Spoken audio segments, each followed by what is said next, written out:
So welcome, everyone.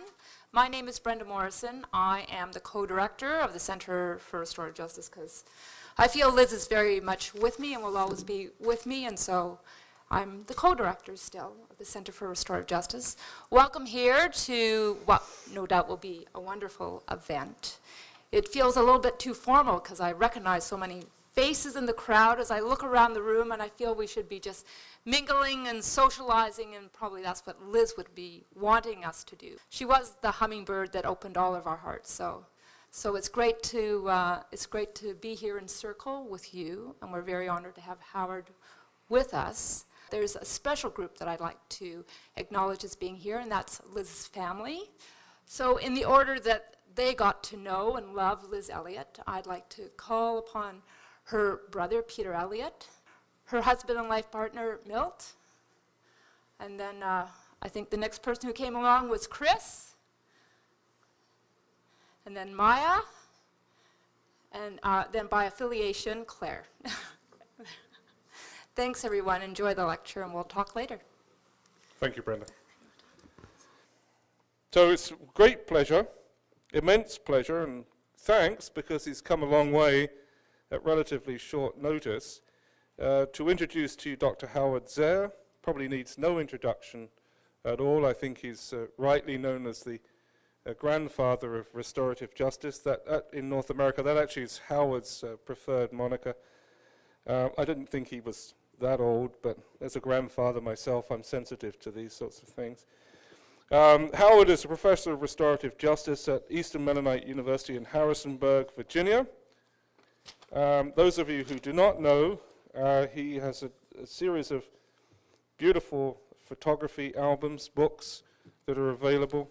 I find them just utterly fascinating. And of course, the minute I found out that he was a photographer, it then made sense to go back to Changing Lenses, which was a book that started it all. Anyway, Howard.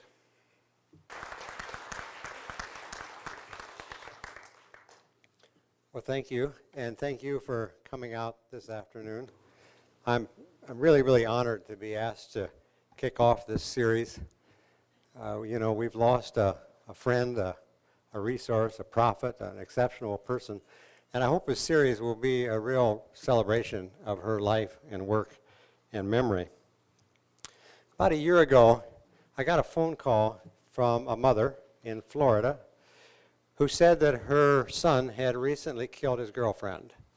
His case had not come to trial, had not even been pled yet, but she said she wanted restorative justice. And I have to admit, my first reaction was a little jaded because restorative justice often sounds good to the offender side of the equation.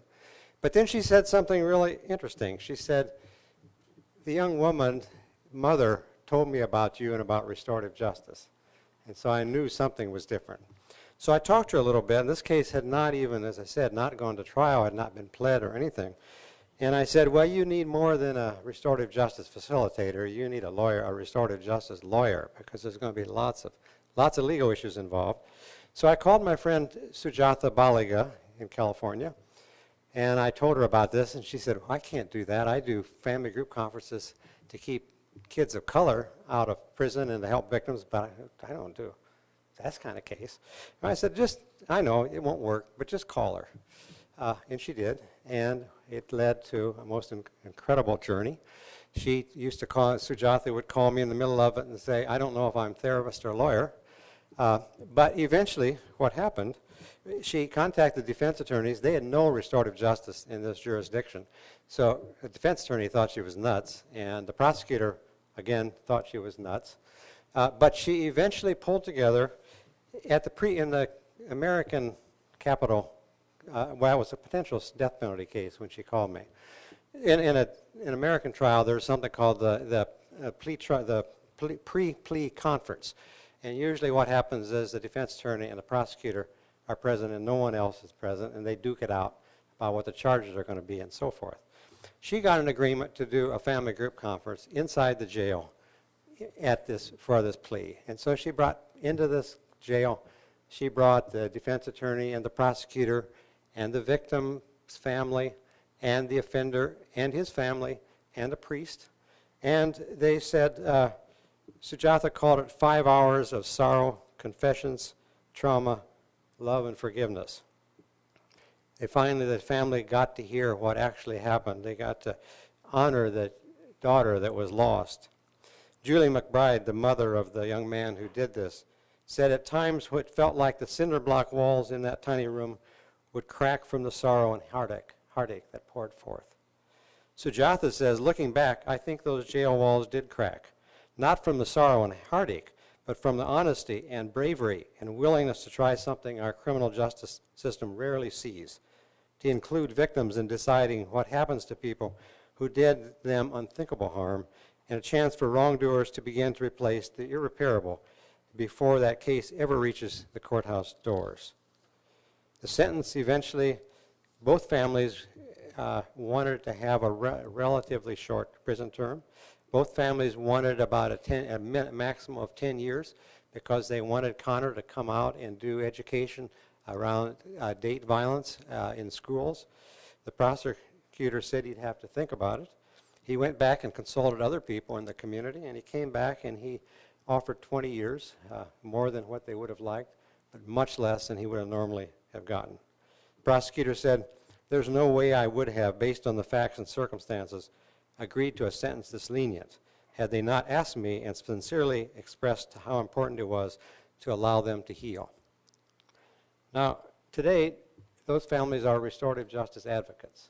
Now, probably most of us don't experience what we might call the call of service, the call to do justice, to build peace, as dramatically as the McBrides or the Gromeyers or Sujatha.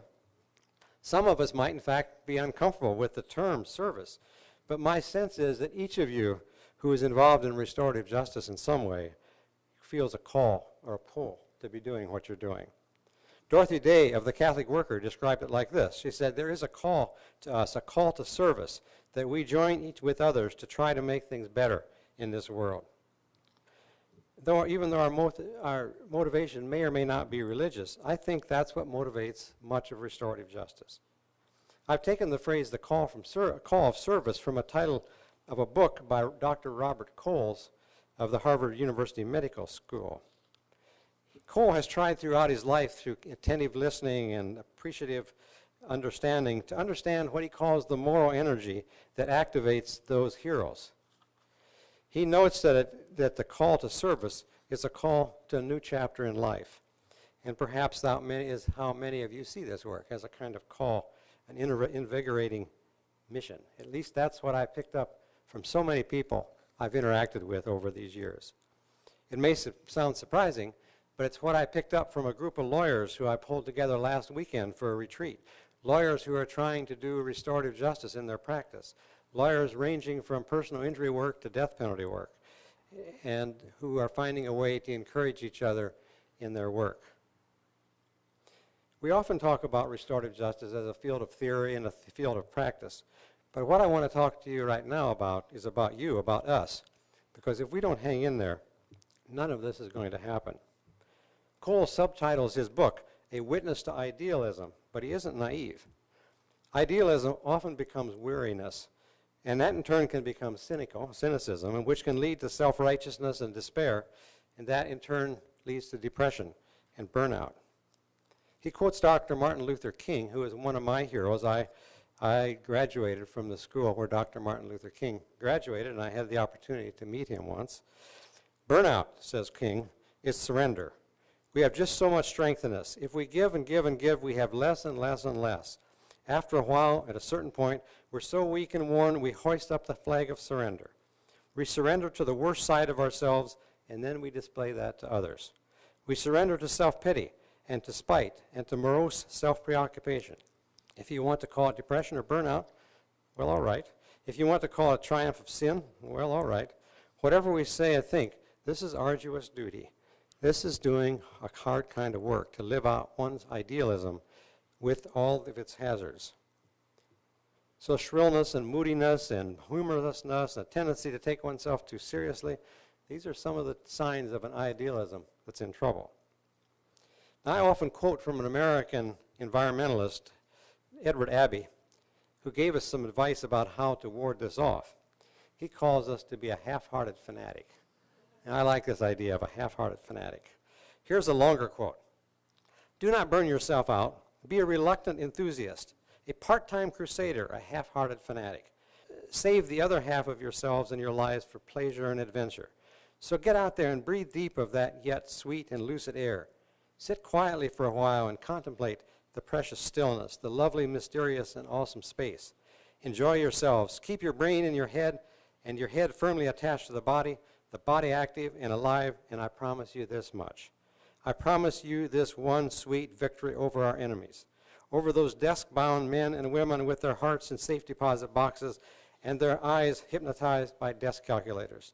I promise you this, you will outlive the bastards. Well, I'm not sure it's helpful to see things quite that adversarial, but I think the point is right. We do need to take care of ourselves and the organizations we work with. To take time to really enjoy life, to remember that the world will go on without us and that we aren't responsible for fixing everything. Andre Brink, the South African novelist, has a character with a line that I always remember. He says there are two great myths in the world. One is that we can do nothing, and the other is that we can do everything. And to me, restorative justice is in that space between trying to do everything and doing nothing. So my first point is that for many of us, restorative justice is a calling. And secondly, a sense of call or mission isn't enough to sustain us. We need to take care of ourselves and to have a life. And that leads me to a third point, and that is that we'll be less lonely and more successful if restorative justice can become a true social movement. Now, I draw here for a bit from a talk by Lawrence Sherman at a conference in England a few years ago, and then from a follow-up analysis by one of my former students, Sula Pefkaris, who was at that point one of my students. Sherman says, given the ample evidence that restorative justice is effective, that it works, why hasn't it taken off more than it has? He goes on to argue that it has not reached a tipping point because it hasn't become a true social movement, not in the sense of the civil rights movement, say, or the anti-slavery movement in England. He said the key is in becoming a mass social network. And he makes some interesting analogies looking at the anti-slavery movement in Britain, or the so-called American Revolution. Now, whether it has taken off or not depends on your perspective. When I look back to late 1970s, when we all started thinking about this thing, it's certainly a much more of a movement than it was then. But it's not a true social movement in the sense of the civil rights movement in the United States.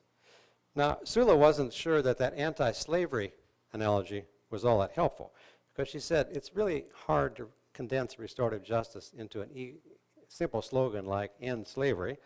And he said even though slavery was embedded in an industry, it probably wasn't as deep and prosperous and established an industry as this corrections industrial complex we at least have in the United States. And she worried about trying to change policies without addressing the overall cultural context because of the possibilities of things going wrong, and I'm going to talk more about that.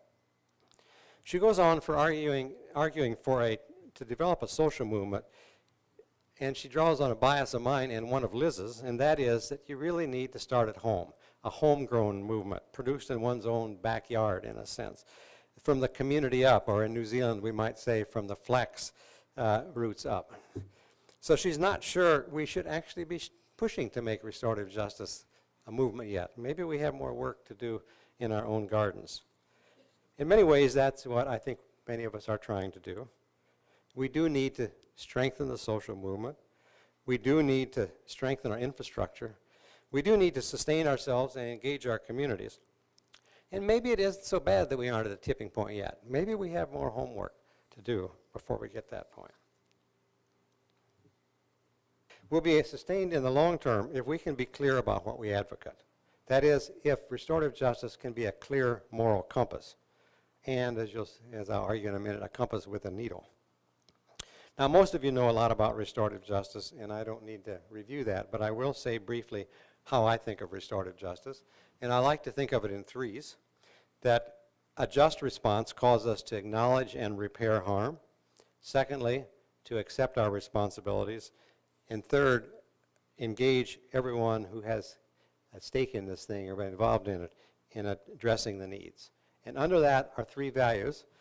One of them is respect. That essentially, I think restorative justice is about providing an experience of respect for everyone involved. Secondly is responsibility. It reminds us that we are responsible for our actions, and that when my actions negatively impact somebody, I have a responsibility.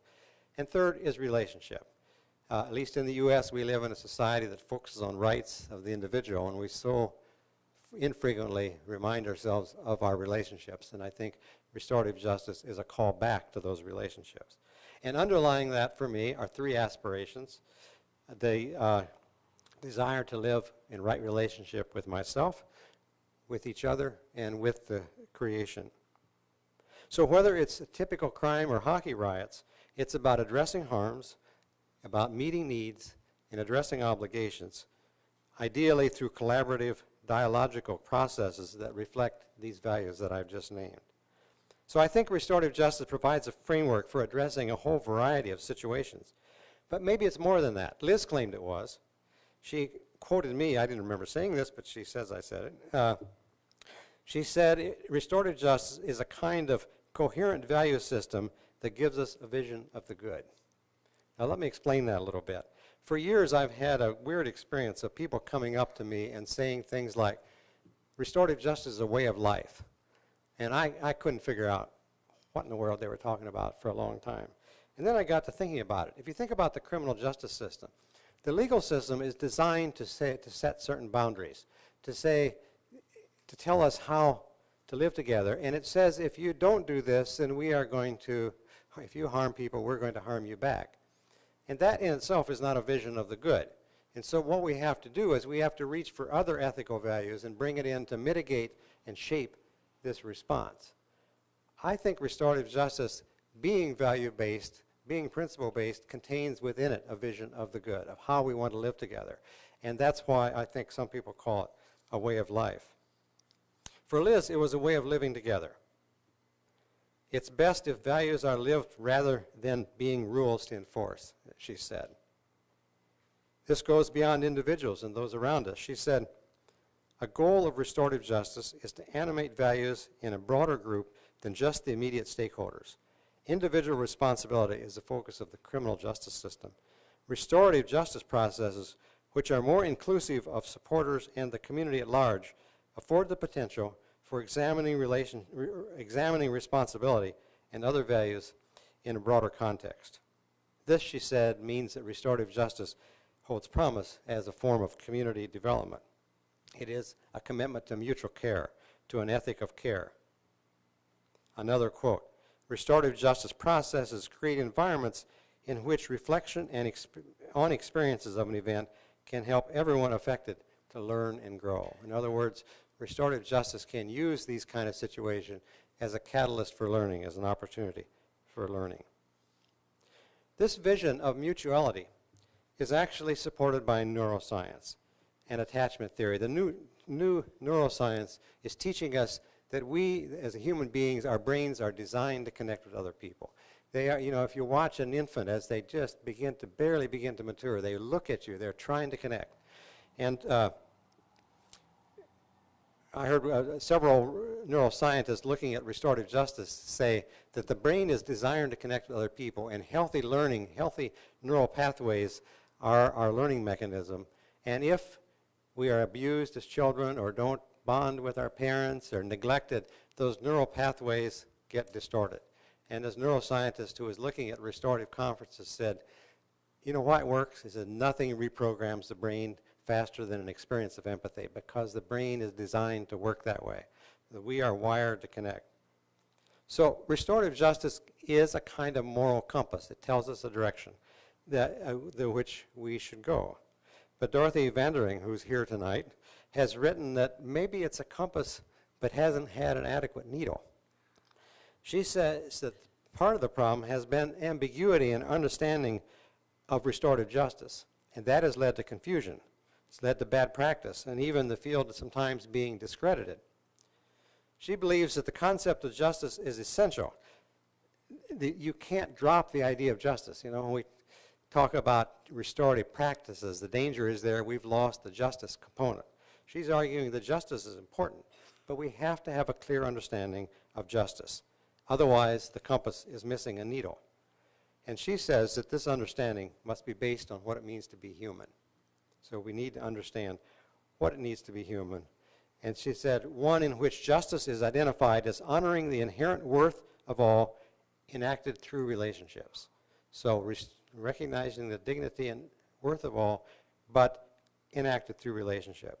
So these two foci, honor of the individual, dignity of the individual, and relationships can provide the needle we need for this moral compass. Harm violates both honor and relationship, and restorative justice should try to address those things. A quote from Dorothy. If restorative justice acknowledges justice as honoring the inherent worth of all and is enacted through relationships, as such, it affects all social structures.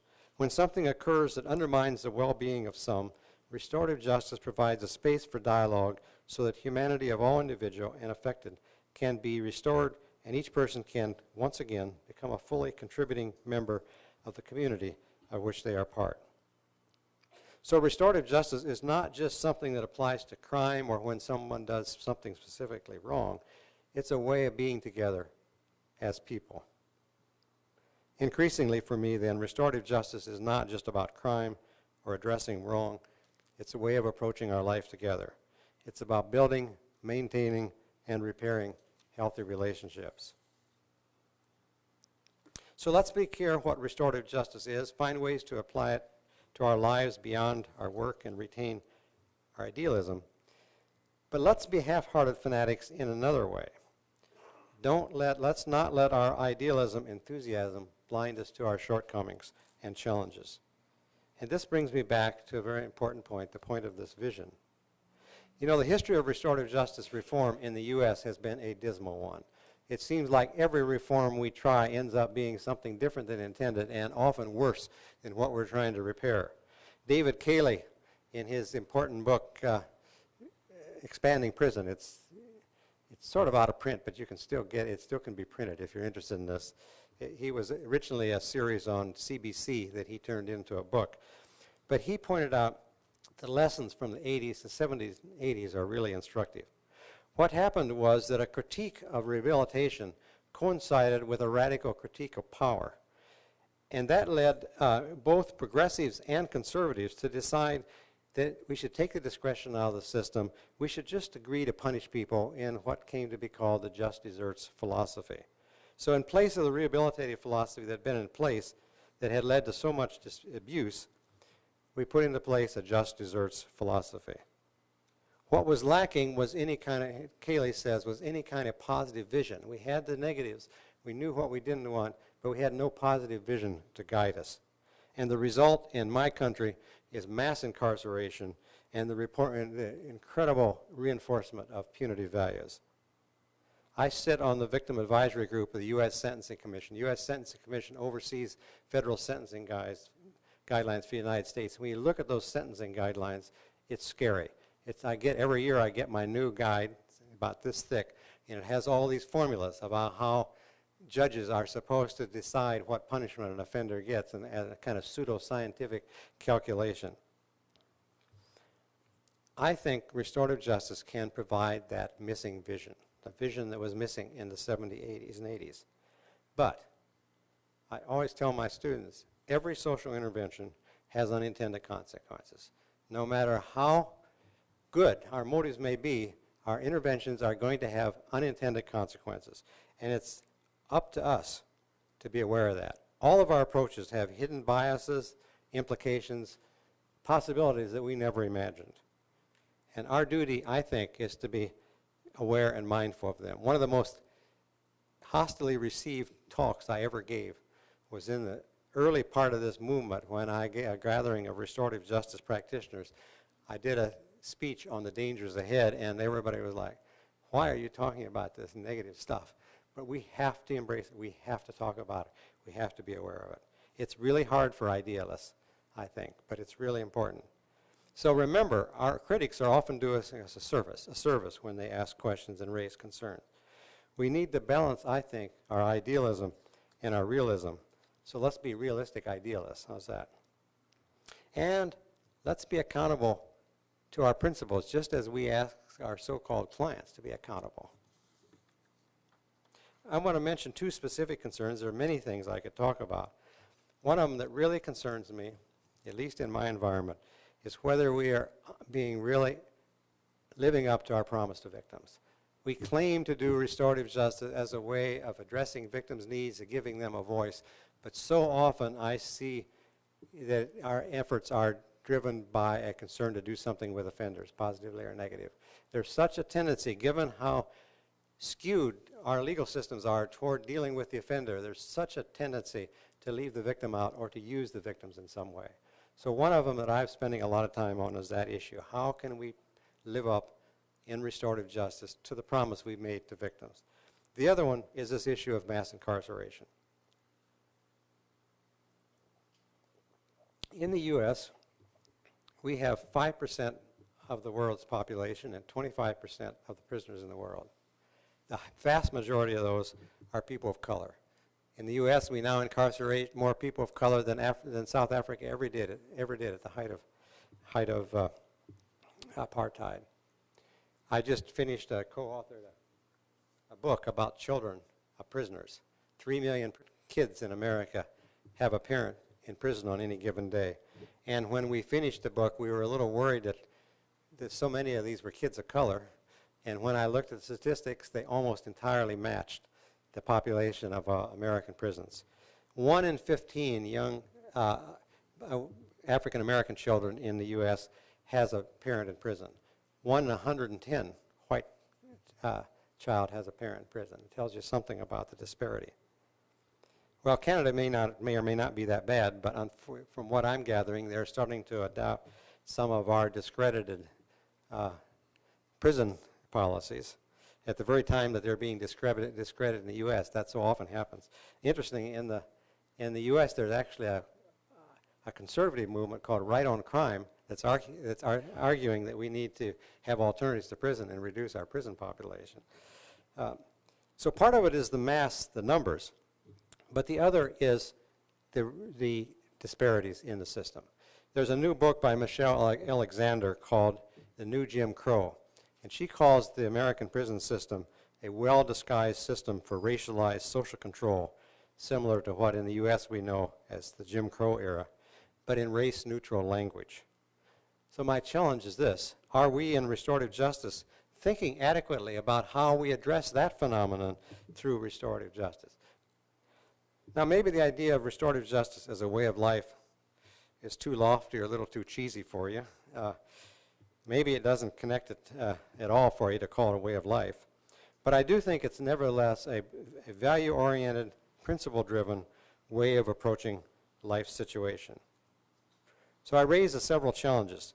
Can we put our egos aside instead of each trying to invent and promote our own models? One of the things that alarms me as I move around is the extent to which people's egos are involved and they're promoting their own models as better than other models and so forth. That's not very restorative. Can we move beyond that? Can we also apply restorative principles to our own organizations? In the U.S. in the last year or two, so many restorative justice programs and organizations are in trouble because the staff and the people who run them are fighting among themselves. Can we apply those things to our own lives? Can we be consistent in the application of restorative values even when we hit a roadblock in that practice? Our own Catherine Bargan has argued that restorative justice values are worth committing to until the practitioner hits significant roadblocks. And then too often we fall back on punishment or fear or domination to deal with those issues that we confront. So can we be more consistent and creative enough in restorative justice approaches, even in these difficult situations? I like to quote a former student, Dave Dick, from Winnipeg. Some of you may know him.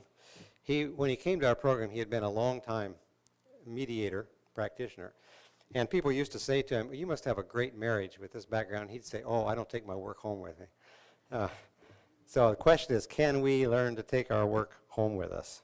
Can we be passionate with ourselves and others when we fail to do so? If we can do these things, even imperfectly, then maybe restorative justice can be, as Liz hoped, a part of a larger cultural change that will create a healthier, more caring, safer society, not only for ourselves, but for future generations. So to summarize my argument so far, restorative justice for many of us is a kind of calling, but idealism isn't enough. We need to take care of ourselves. We'll be less lonely and more successful if we can move toward creating a movement sort of from the ground up. We'll be sustained long term if restorative justice can be a kind of moral compass with a needle. But let's not let our enthusiasm get so much that it blinds us to our shortcomings and the challenges. And let's take our work home with us. Now, my final point is this. I suggest that we view our justice work with the eyes of an artist. You know, one problem with the legal system is that it privileges the rational and minimizes the emotional intuitive. Now, the rational and scientific is important, but as neuroscientist Dan Siegel said at a conference at our place last spring, we need to be scientifically consistent, but not scientifically constrained. I am convinced that justice is a matter of the whole person. It takes the whole medicine wheel. It's all of that. And it requires us to draw on multiple ways of not knowing, not just the scientific, not just the rational, but intuitive and creative and artistic as well. And increasingly, I am interested in arts-based approaches. I co-teach I call it a wacko course, but it's a lot of fun, a course called Research as Art and Transformation. And you may or may not know it, there's a whole emerging field called arts-based research that comes out of Toronto and other places that has been very influential for me. Well, let me suggest that Sujatha was being an artist when she put together that family group conference that helped the Gromers and the McBrides work through their grief. Let me move toward a conclusion by quoting a book that I picked up in a used bookstore. That's one of my main research mechanisms, going to used bookstores and finding books I didn't know existed, and it's one of my frustrations with all these used bookstores that are closing, but that's another topic. I picked up a book by Stephen Myers called On Seeing Nature, and he's talking about the art of seeing, but I think it applies equally to the art of justice. Myers reminds us that one's knowledge must never overcome one's awe, A-W-E, awe. As long as there is awe, there is seeing, he says. And then he continues. Seeing is a process, partly, of replacing our arrogance with humility. When we respect the reality which fills the abyss of our ignorance, we begin to see. Now let me read that again, rephrasing it. Doing justice is a process, partly, of replacing our arrogance with humility. When we respect the reality that fills out the abyss of our ignorance, only then can we begin to work toward peace and justice. He says seeing begins with respect, but wonder is the fuel which sustains vision. Myers goes on to outline some what he calls key components of aesthetic vision that help us to keep this wonder alive. And these might as well have been written for the justice worker. They include, he says, choosing specific problems to work on. That is, limiting the possibilities, not trying to do everything. He says it's finding pleasure in the process as well as the product or the outcome. It's relaxing the conscious effort and letting the unconscious have its place, including the importance of intuition. It's accepting accidental and unexpected experiences. And that's certainly true of my experience in restorative justice. So much is unexpected. Finally, Myers talks about mystery and ambiguity. He says the presence of ambiguity allows visual representations of nature to create a broader range of responses in a viewer than a careful and obvious articulation of details might. I think mystery and ambiguity are crucial for restorative justice, just as they are for the artist. Mystery and ambiguity, along with respect, allow space for the unexpected and for differing visions and perceptions to be expressed. In a class I was in years ago, spiritual director Pat Kaler said something I've never forgotten. Growth depends on an openness to mystery. We are called to openness, and sin is closing ourselves from mystery. So I think humility, respect, awe, wonder, these are key words for the justice artist. If we stay rooted in them, I think we will maybe stave off the wolves of despair. We'll be able to heed the call of service. Basic to all, perhaps, is an appreciation of the profound mystery of the human spirit. A book by Chet Ramo called Honey from Stone, A Naturalist's Search for God, another result of my systematic and scientific research method of looking around on the tables in used bookstores, comes to the same conclusion. He says, description is revelation, seeing is praise, and knowledge is an island surrounded by a sea of mystery. Well, my challenge in this work, and maybe it's yours, is not to build dikes around this so that we can reclaim that island of knowledge.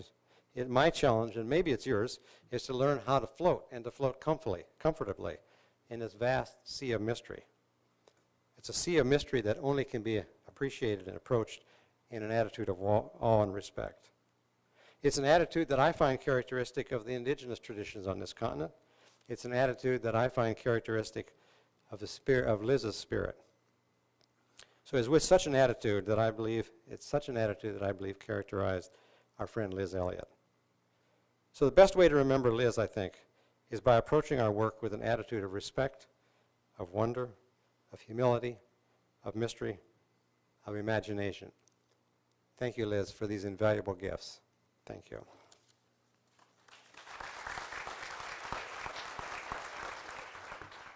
Yes, sir. Is it working? Okay, awesome. You mentioned Texas, Dr. Zaire, and there was actually the Right on Crime representative in Texas mentioned when asked about the new crime bill in Canada. He said it's doomed to fail. What you'll do is waste a lot of money, and you'll increase recidivism and create lots of problems, and actually cost taxpayers more money, and you'll have a much more unsafe community. The judges involved with the program stated the same thing, corrections consultants and politicians. They've had a turnaround starting in, I think, 2005, and just recently, within the last couple of years, for the first time ever in Texas, they actually shut down one of their prisons. The last prisoners actually dismantled everything in there, and they're going to sell the facilities and the land. Very successful, what they have done there. And I mean, it's been incredibly good. Now, we're going the exact opposite direction at the federal level in Canada. And I was wondering, do you have any insights as to how, I mean, there are lots of egos involved in RJ and BC, what we see around. It's very much true. There is a lot of territorial discussions, I mean, who does which work in which area and everything else. But to come together as a group and actually be able to affect policy at the federal level, at the provincial level, any pathways you would suggest, or anybody else really on the panel, that could help us pull it together and actually be effective affecting policy?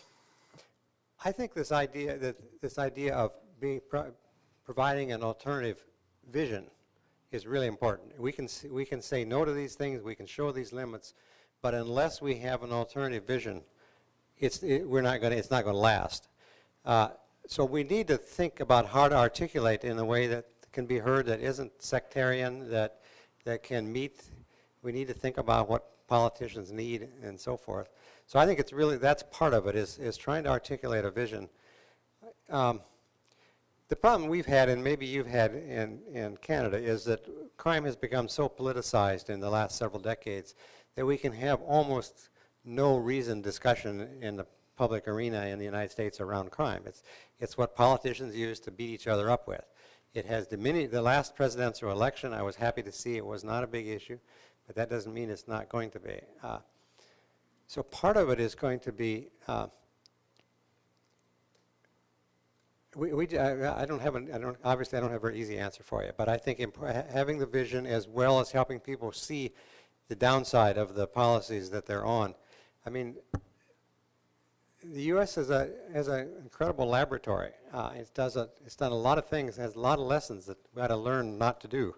I think many of our innovations in criminal justice have been lessons that other people ought to avoid. I don't know what extent it's true here. We do have a huge industry in the United States. It's a huge lobby promoting it. We have, when the Cold War wound down, the armaments manufacturers, some of them went directly into corrections technology. And let me tell you, they're not lobbying for reduced use of prisons. So part of it, what we've been naive about, I think, on south of the border is just how to address that industry that's there as well. And again, I don't have a clear answer for you. It's on the same note.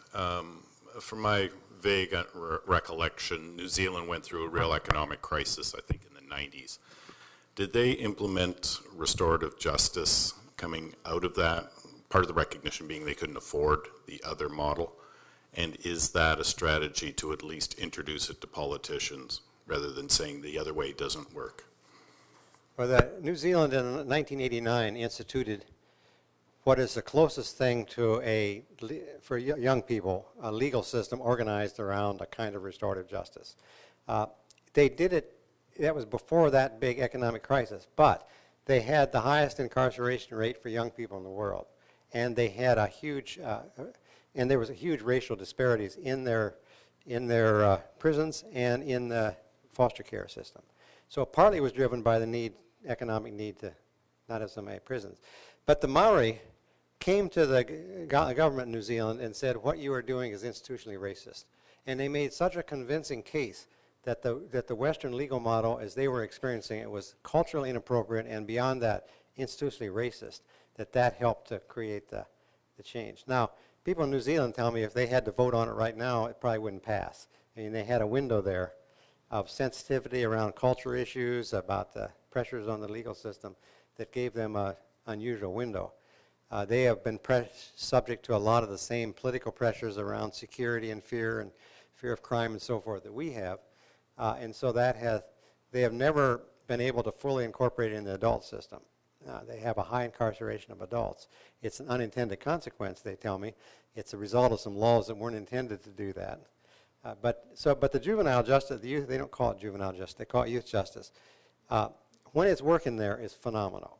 It's not always done right, but when it does, it's phenomenal. It reduced incarceration, it reduced crime rates, it just did a whole bunch of stuff. But it was only partly because of economic pressure. It was also the cultural pressure. I'd just like to comment on the privatization part of the increase in incarceration rates, because I think that's definitely one of the big clues to stopping or eliminating. If you can eliminate the ability of private companies to turn public, to become publicly traded corporations, and therefore, like the big banks, just looking after their own regulations and everything, that may assist. But once you permit privatization, and there is nothing to stop the companies from going public, and once you can sell shares in jails, you're finished. It's just going to increase, increase, increase. And I think that the numbers in the states show that quite clearly.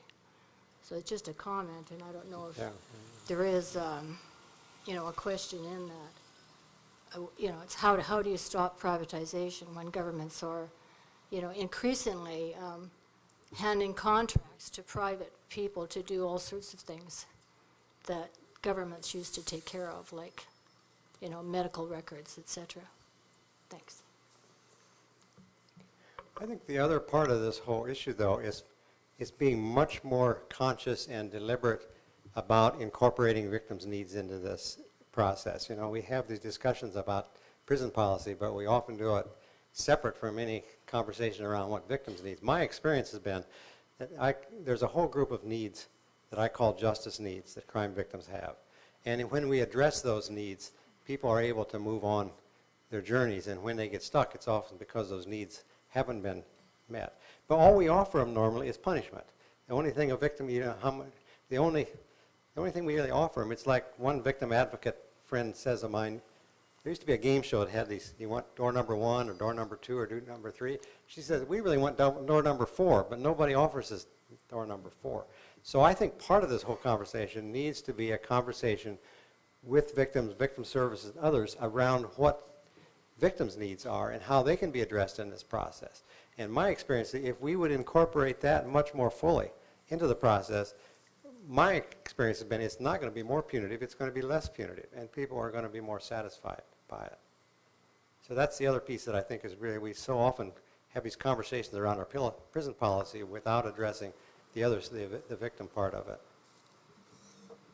I was just curious, you were speaking early on in your lecture around the tipping point, and you just gave an example in New Zealand where you feel like that moment came and was taken advantage of.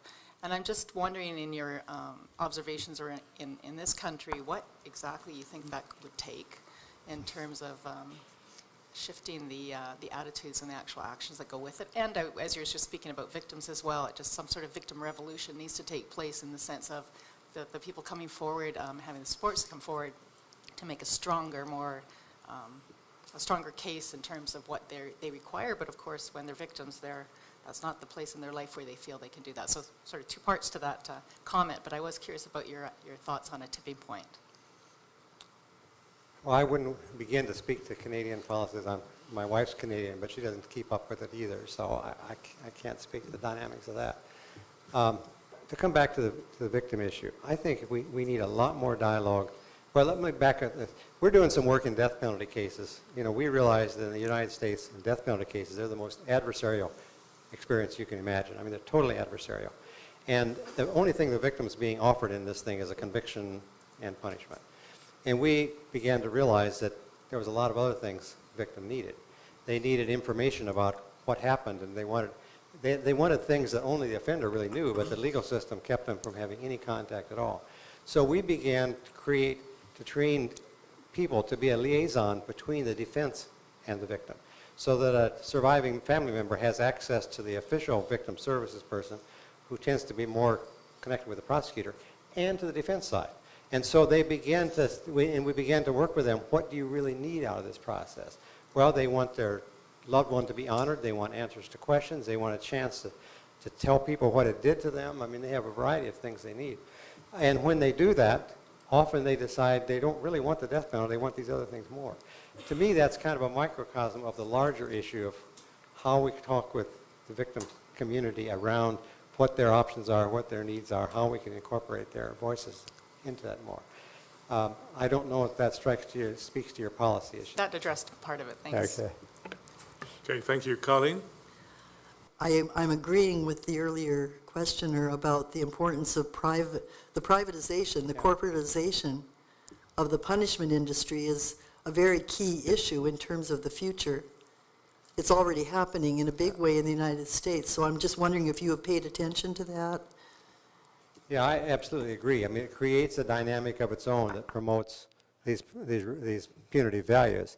I mean, in the United States, you have, if you go to the American Correctional Association conference, they have a whole bazaar of all these things. I mean, it's incredible, and all the lobbyists there promoting their products. And when I travel around the world, people tell me that these often American manufacturers are promoting those things in their countries as well, and with that, the punitive values that go with it.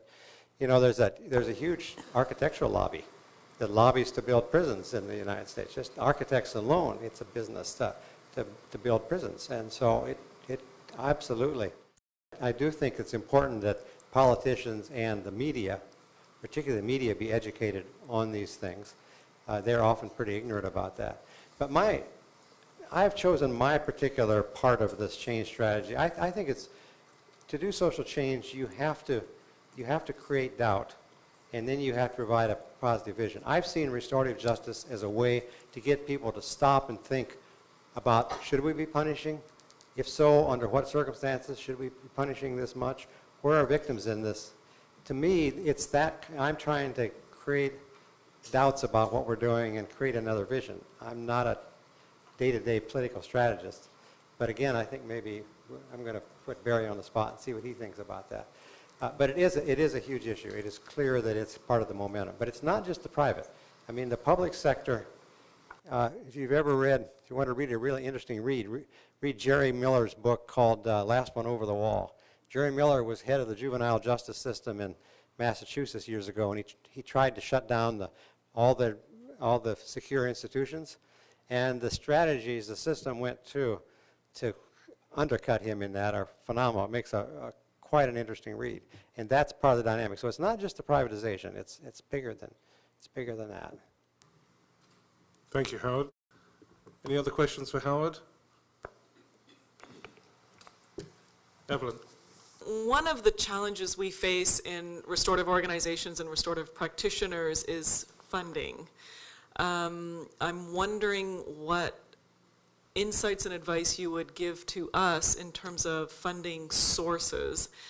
And I've been wondering if we made strategically a little bit of an error in the early days of pushing so hard that restorative justice is cost effective, and that we could do this primarily as volunteers. And now the system, if they grant us space, they say, yes, go for it, but we won't fund you. So if you have any thoughts or insights, and So does anybody have any easy questions? no, sorry. Well, we're facing that big in the U.S. right now with all the economic cutbacks, although I'm surprised how many programs still exist through all this. I think the argument that it's cost effective is a tricky one. It is in the long run if you really do it on a large scale, but it's really hard to test, you know, because it's easy to cherry pick cases, and it's just really hard to figure out. And I don't think it's the best argument. And you're right, it probably did get us in trouble. But I think we need to find incorporate it in a structural way, and not just have these little add-ons. And I think we haven't done enough conversations in the field itself. How we do this structurally? How do we build it in? How do we not just be this little add-on on the side? Which is partly why I think we need to have this dialogue around mass incarceration and how restorative justice might address that.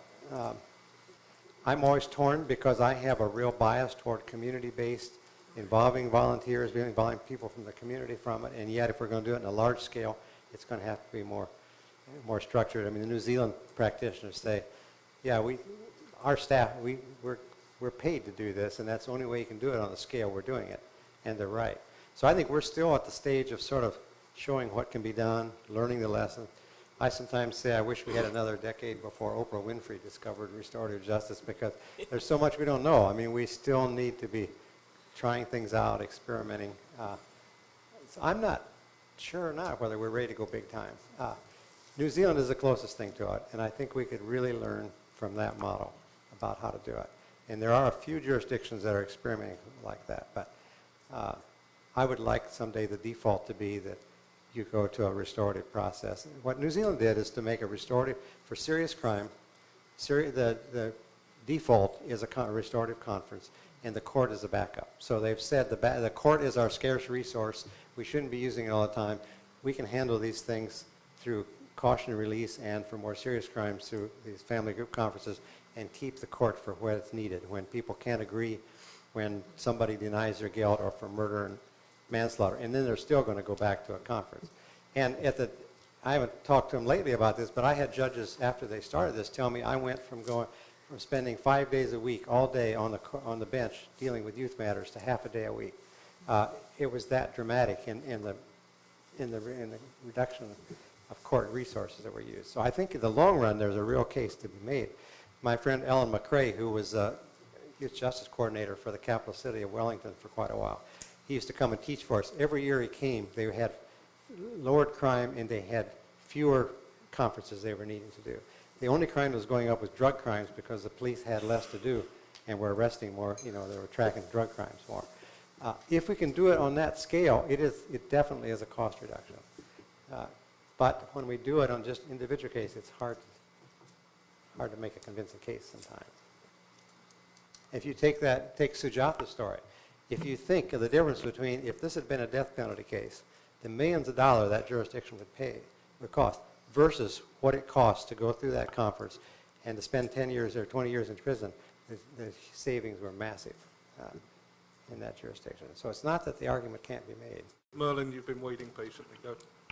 I'm just finding it interesting that we're talking against the corporatization and consumerization of the criminal justice system, but then kind of being upset that we're unable to corporatize or consumerize the restorative justice process.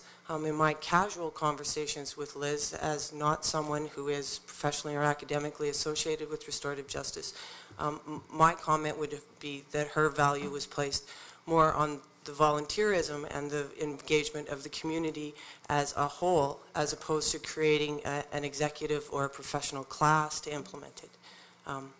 And again, not as an academic or a professional in this field in any way. Well, and that's my bias, and that's where my energy goes too. I've spent most of my years working with community groups rather than paid officials for that reason. Thank you. I really heard your sentiment about RJ needing to be done more at a structural level, and I'm wondering, do you, and if so, where do you see the best opportunity for embeddedness for RJ within the system at a smaller scale, or at sort of an introductory kind of in?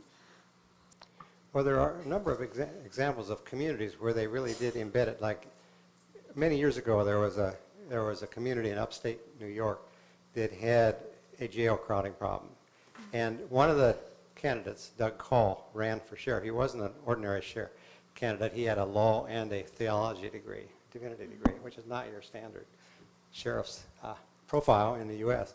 But he said, look, we can do some things differently, and we won't need to build a new jail. And what they did is he worked very carefully with the defense and with the prosecutor and the defense community. And they created a system where, for serious crime, where that if that they would begin working with the victim right from the start, offering them input into bail decisions, maybe even communication, even working out possible sentences, and the judge would then allow them to start the sentence before they finalized it. And that and some other related kind of things. They never did build a new jail, as I understand it. They actually rented space to neighboring counties because they were able to move it out. And it was really embedded in that. So it was a collaborative effort, and I think that's what's so important, is getting the key actors on the same page and willing to work together on these instead of the more adversarial kind of relationship. So that'd be one way. Thank you.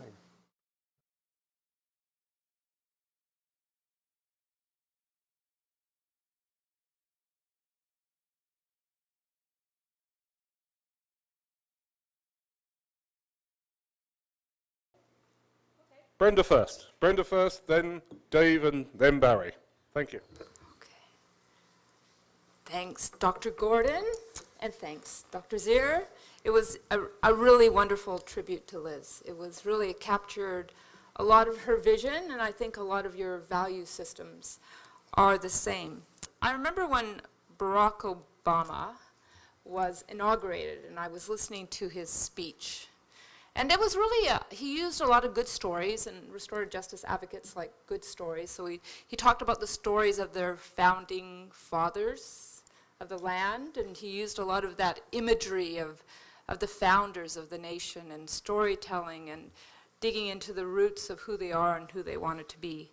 But there was one thing in particular that he said that really struck a chord with me. He says we don't have to give up our values in the name of security. And I thought that's true. And I think we do that a lot in the name of security across a range of institutions, starting at the school level. You know, we give up our values in the names of rules and consistency and things like that. And we do it in a number of different institutions, all the way up to our correctionals, you know, where we really think about security of domestic security. And I think that really resonated a lot with Liz Elliott's book, because her title of her book is Security with Care. And if you haven't read the book, I would highly recommend it. You get Criminology 315, 12 chapters, 12 weeks, and it's, you know, it's cheaper. I'm sorry. So, and you're looking for work. Yeah, I'm sorry. Shouldn't have said that, but, you know, 10 years not up yet. But okay. Anyways, so I think we do give up a lot in the name of security, and in particular, we give up our values. And values are really important to Liz Elliott. The theme that she ends her book on is for each of us to declare ourselves as individuals to the values that that build the relationship with ourselves, with our community, and with the earth. is what she said in the final chapter of her book. And she used the parable of the hummingbird to begin that chapter. And you have to notice that it just has one little drop of water coming off the beak of the hummingbird here. So it's in small steps that Liz worked, and it was those small steps that built an amazing capacity and brought together a huge range of people. People in her own backyard, in her own community of mission. So she built a strong foundation of community-based restorative justice in her hometown of Mission. And we shouldn't be surprised that in her own backyard there was a federal institution. and she worked a lot in that federal institution in two main activities, the Alternatives to Violence program and Favor Group. And Favor Group in particular was her home circle. It was something really deeply important to Liz, and for Liz, that's where she said life got really real, because they had to get real. That was the only way out of a federal institution, was to be real with yourself and for others. And so she did a lot of circle work based on a core set of values in that federal institution. So she really, by living her values, one step at a time in terms of the parable of the hummingbird, and the parable goes something like this, is that there's a great fire in the forest. And all the animals flee from the great fire. They go to a safe place. And that's what we all want to do when we feel injustice, is we go to a safe place to keep ourselves safe, away from the harm, by way of analogy, of the fire, and we run to a safe place. But there was one little, and and all the animals, even the big animals, the big strong bear, and the big strong bear turned to the little hummingbird and said, "What are you doing, little one?" And he said, "Well, I'm doing what I can." And for me, that really is the essence of Liz Elliott. She really turned and she went to the hard places where we all have to go. And sometimes the hard places is in the federal institutions, and sometimes it's in our own backyard or around our own dining room table. And so, when we talk about restorative justice as being, a backyard movement, get it happening in our backyard, I think, for Liz Elliott, it did happen in her backyard, but more importantly, it happened around her dining room table. So when those inmates came out of the federal institution, one of the first places they went was to have a meal with Liz's family. Excuse me. And so for me, that's really the essence of restorative justice. And instead of creating sort of hierarchies, Liz was more about, a social movement in terms of a campaign. So anybody could step up. It didn't have to be a professional.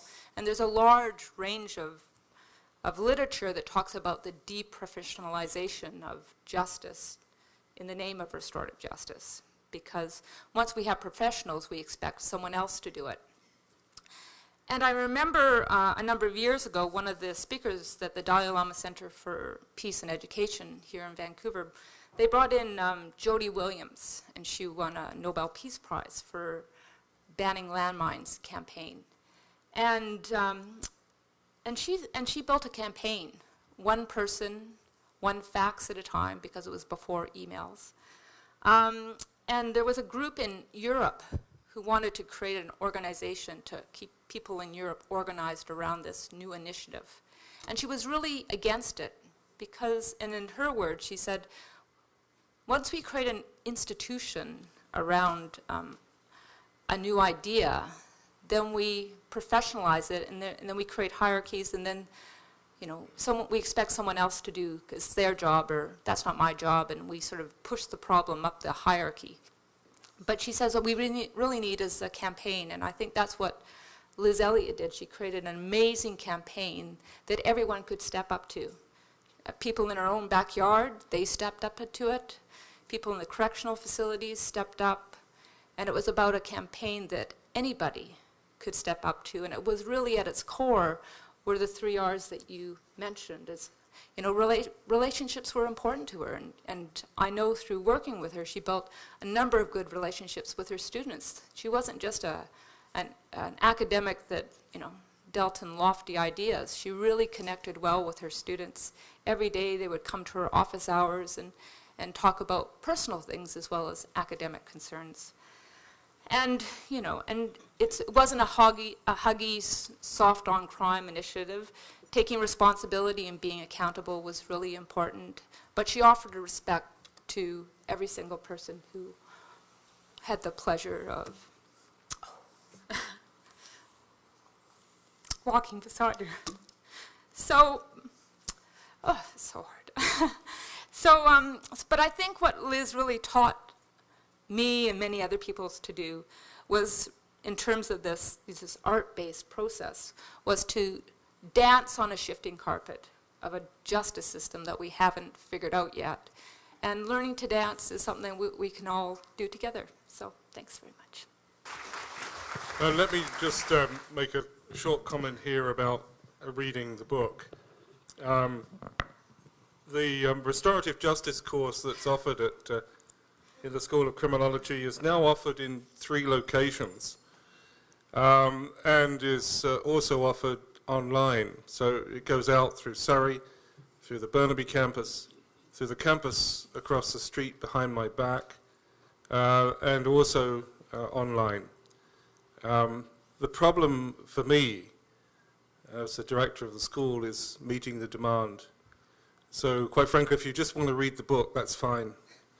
I don't have enough resources to offer the courses that have now been accumulated around the title, Restorative Justice. I think that in and of itself is a great memorial to Liz Elliott.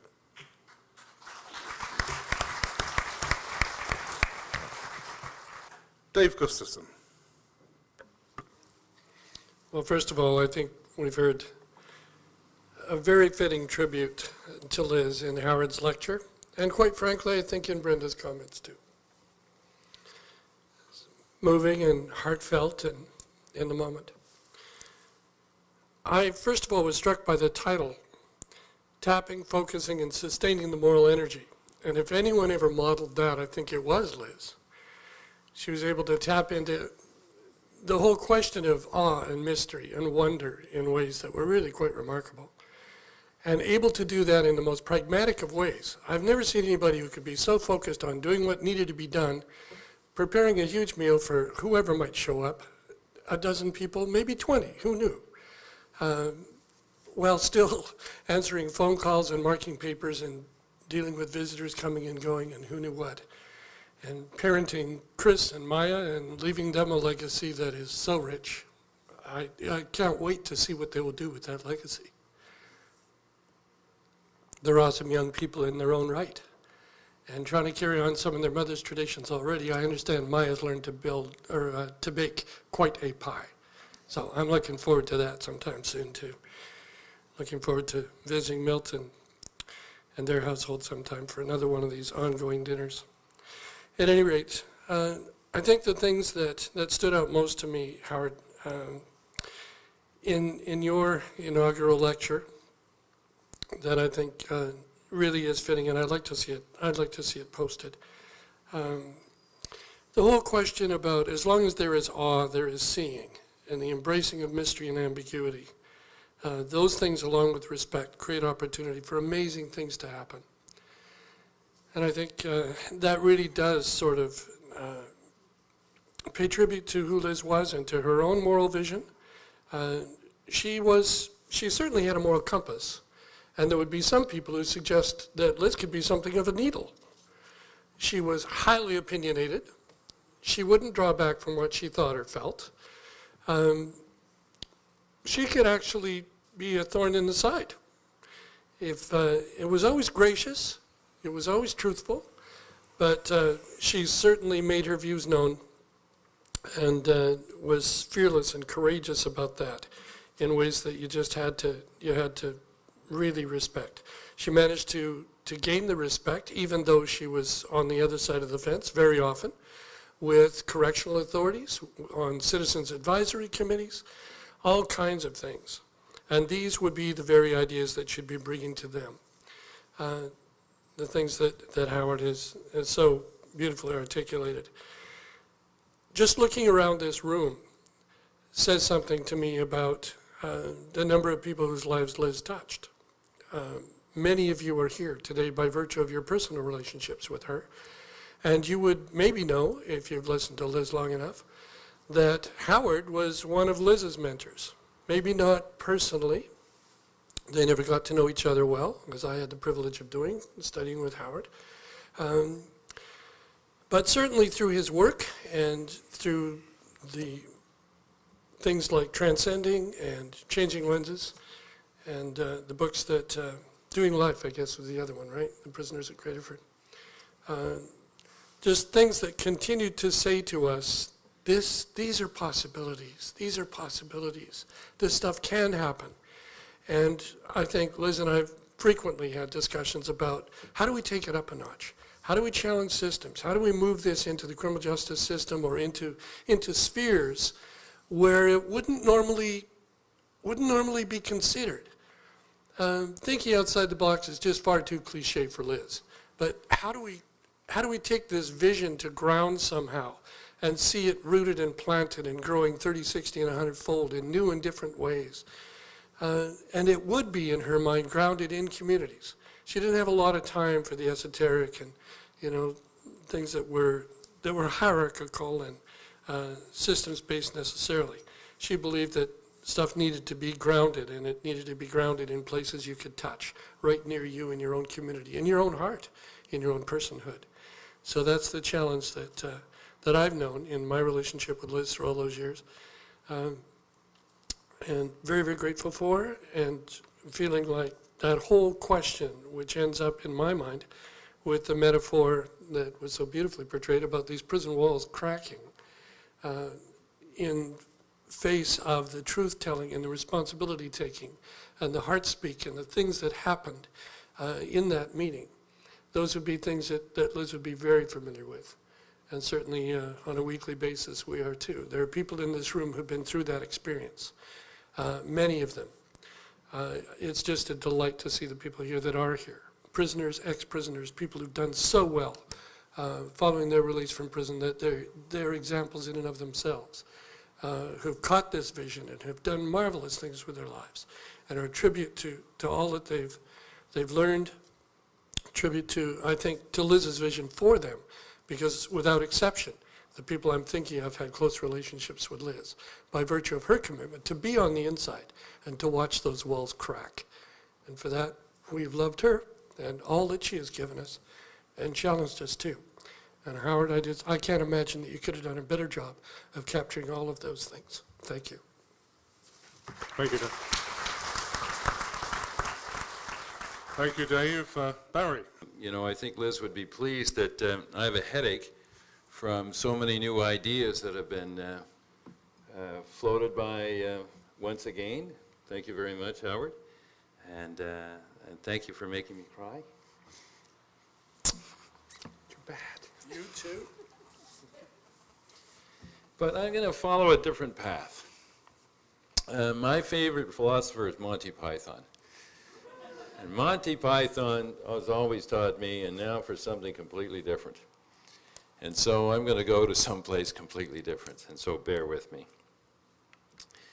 First of all, Howard, I agree completely that we have to keep ourselves in balance. If we don't do that, this is not a 100-yard dash we're in. It's even a longer marathon than most of our lives will be. Because it is about changing something that got changed a long time ago. As Dennis Maloney used to say, the ideas we're talking about.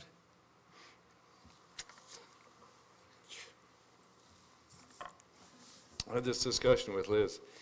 There's nothing new that we're talking about here. What we're talking about is an ancient idea whose time has come. We're talking about something that everybody used to do in every single culture. Certainly I've learned from my 30 years of working in Aboriginal communities that they have been able to hang on longer than we did to the idea that we can't have winners and losers when we have decisions about working out differences, that there are no disposable people. And we will dispose of ourselves if we don't keep that balance. You can get really angry about what's happening in our justice system, and that anger will take you to depression. I know too well. So we do need to find a different way of coming at this problem. Now, Howard talks about, the idea, some things I disagreed with what Howard said. I don't think that the ideas that incorporate this thing called restorative justice are really failing.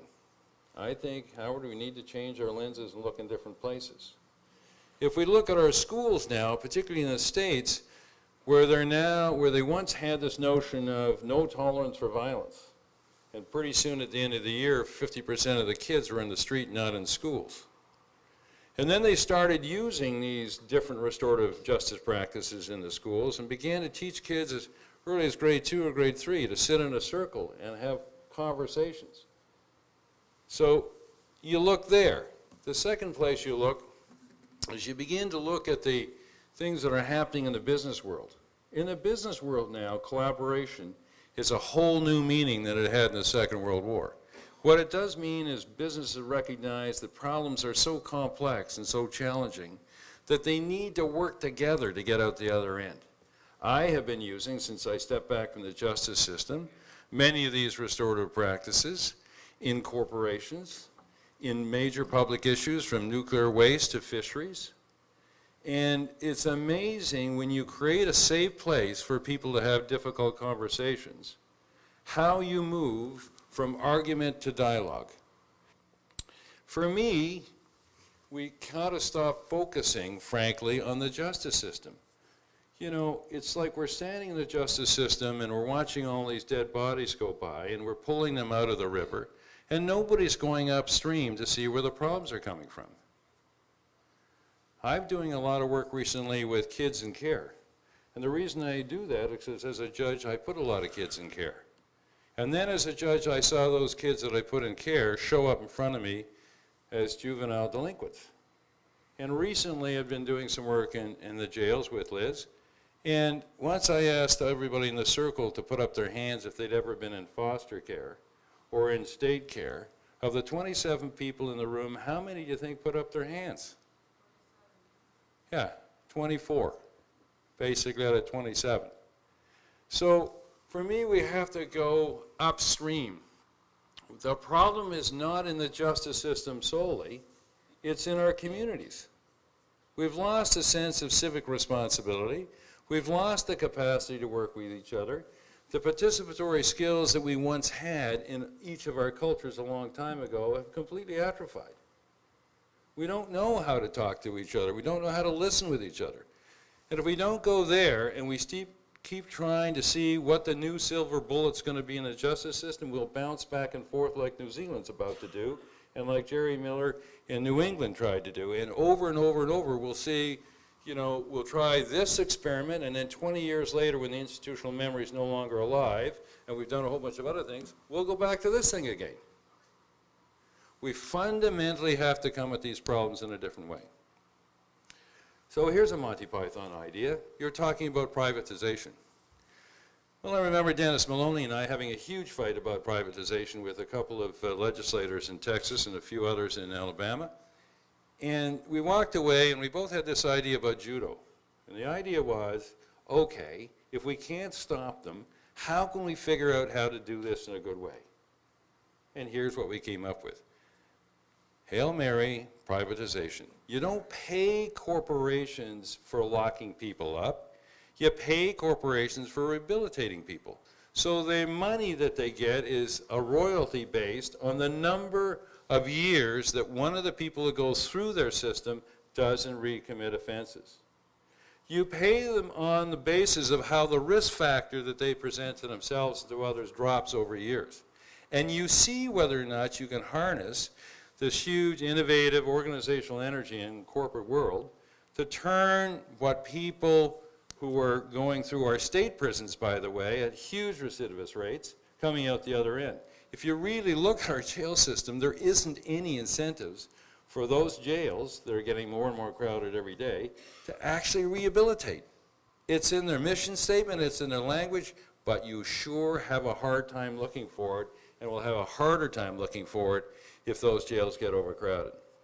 So one of the ideas is, let's think about privatization, but on a fundamentally different profit basis than just paying people, corporations, to lock up. And if you do that, then there's no reason why a bunch of farmers, a First Nation, a couple of people couldn't do, on a privatized basis, take in some inmates and try to see if they can do something different with their lives.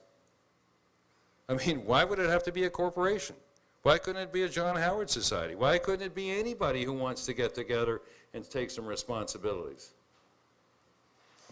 Here's another crazy idea, and I completely agree with Howard on this. We don't have any imagination about what the alternative would be to the justice system.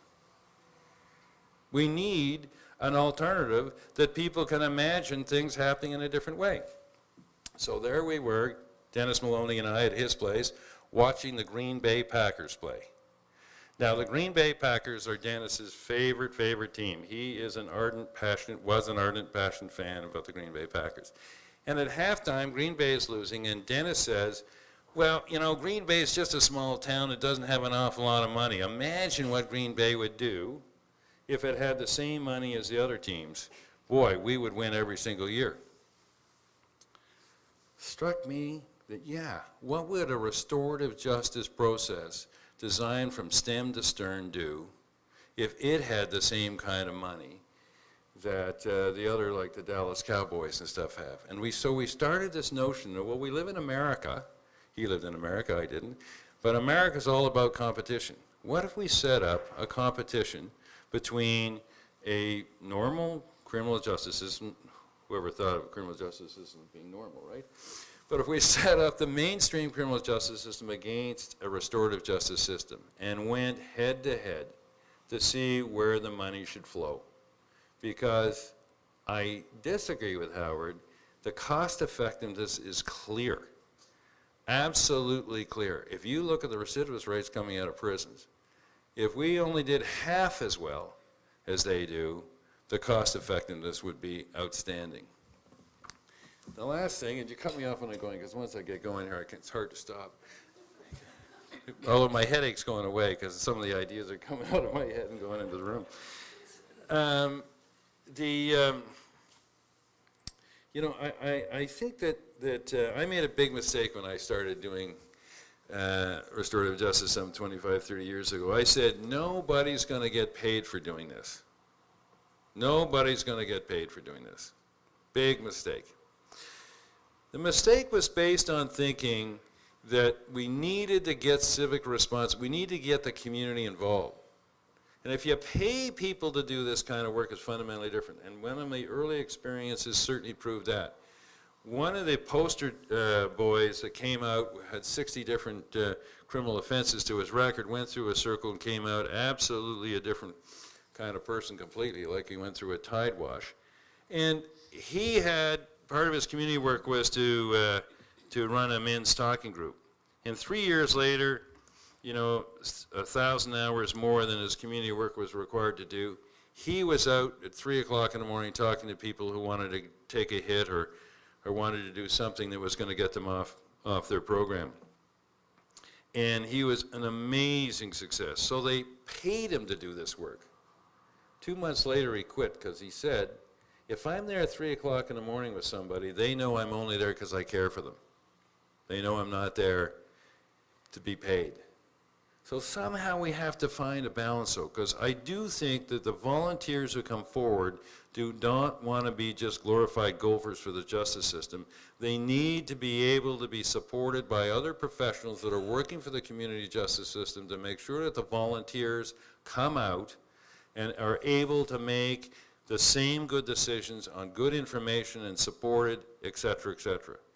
I think we need to invest in communities to create the means for volunteers to be able to participate as effectively. If I go to a community justice process as a judge, I have tremendous resources behind me that allow me to participate in that process in an effective way. The community people who come out don't have those resources, don't have that kind of help, and they end up burning out because they end up doing a whole bunch of things that they haven't got the resources or help to do. The last thing I want to say is, you know, and I think Liz would be foursquare on this. We have the experience in this room. We have tons of experience in this room, but we haven't gotten together and being able to sort of take that experience in some way and learn from each other and begin to design something that Howard is saying we need to create so that people can imagine something different. Many people that I've talked to just understand that the criminal justice system and our prisons particularly are terrible things, but they say, what else can we do? Well, there's experience in this room to find what else we can do. And we need to meet in ways in which we can gain from each other. We've probably got 1,000 years of experience in this room, given that this movement's only been 30 years on, and given, like I say, it's an ancient idea whose time has come. This is nothing new. This is the way we should be talking to our children. This is the way we should be discussing with our children what vacation we're going to take. It shouldn't just be about difficult things, it should be about good things too. That should be the way we make decisions with one another. Respectfully, listening to others, and trying to be open so we're not argumentative, we're not trying to defend positions, we're trying to find new ways to do things. Thank you.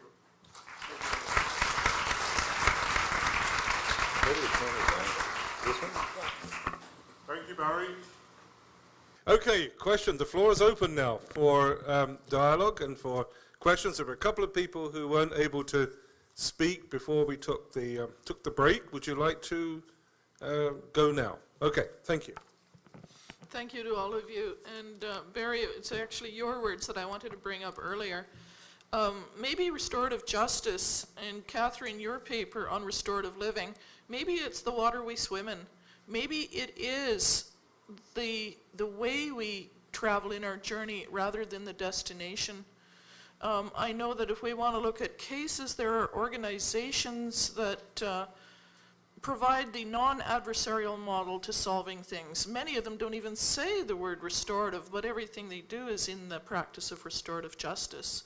Because restorative is the vehicle, not the destination, it actually doesn't matter what job you do or what career or what project that you embark on, but perhaps because you deliver it in this value-based restorative way, you still come out with great outcomes. And we all do that. And we all do it together. We do it in our communities, in our families, in our places of work. And Liz would remind us to just keep that integrity. Just keep doing it. Don't worry if nobody else says it's no good. Just keep doing it. It grows. And it grows because I can see us all in here, and more than half of us know each other, and we're all happy to be together. And thank you to the panel and to Howard. But it is the water we swim in. Thank you, Mary. Any response from anybody? You can engage with the people who are responding, if you like. Okay, yes, sir. It's been my experience that many of the programs, and you talk about recidivism, the prison education program, for instance, that was operated first at UVic, at the BC Pen in late 1970s, and then taken over by SFU in the 80s and 90s, and it was started by Dr. Stephen Duguid. Many of the people who took higher education, university level programs through there went on and became graduated from SFU and UVic with degrees and whatnot, and stayed out. They found out that through that the recidivism rate for people who educated themselves while they were in prison dropped down to something like 16% or less.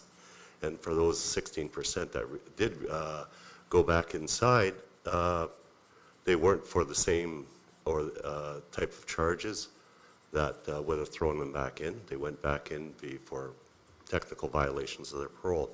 The Four Pillars approach, community-based, and community courts here has had a significant impact on people within the community and going back and returning returning back to the prisons. I've been working in this area with Claire Culhane, who you see the image over Liz's left shoulder, and with Liz in the West Coast Prison Justice Society, and operate prison legal services out in Abbotsford for a number of years. And I find that a lot of the stuff that Liz believed was community-based, and and she would be and has been horrified at the approach that the government has taken, what I call the fear factor, in getting a loud majority or a loud minority to push for more draconian laws within Canada.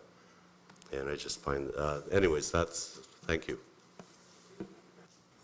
From what I've heard and know about restorative justice, it seems that the accent on grassroots volunteerism that would imply to some that it has a kind of apolitical flavor. And yet, in order to demobilize the existing criminal justice system so that a transformation is possible, it would seem that RJ advocates would need to create or support a political party that has as its platform an effort to bring in changes that resonate with the goals of restorative justice. Would doing that be contrary to the spirit of restorative justice, or should that be on the table? I throw that question out to the panel and the speaker. Thank you. Panelists?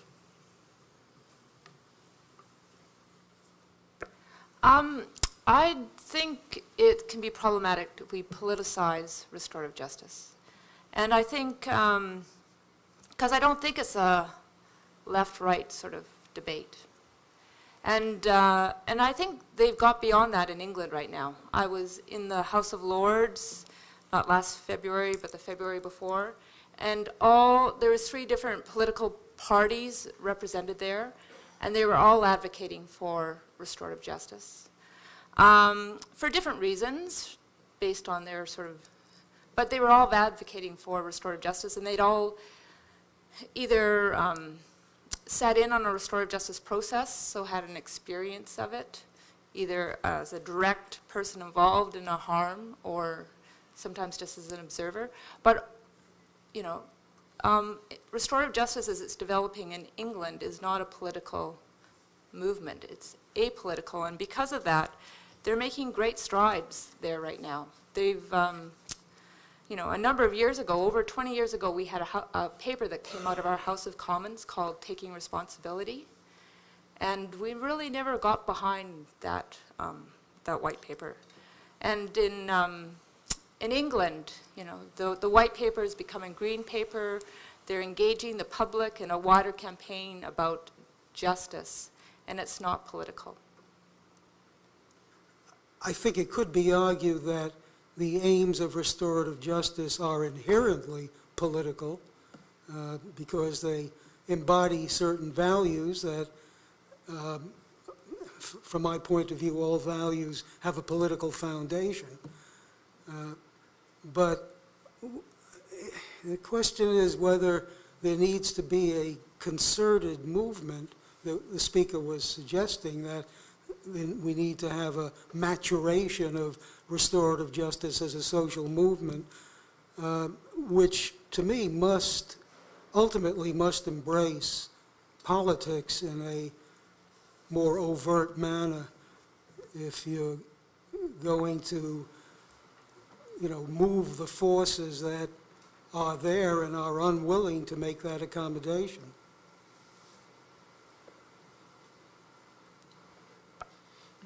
Yes, ma'am. Thank you for saying that. What it makes me think about, and I go back to Liz's teachings, because I'd have the same question. she reminded us, and she would quote Elias about socialization and the fact that it's every generation that we need to re-socialize. And I joked back to Liz and says, well, you know, I actually socialize my dogs. And she said people are not born with democracy. They're not born with knowing how to relate necessarily to themselves and others, but it grows, and it grows on them. And that points again back to those little things that we can all do, that little drop of water, just keep doing it. And if it needs to go in one path or another, it will find itself. But it's that personal commitment, it's that, crossing of the bridge. Okay, thank you.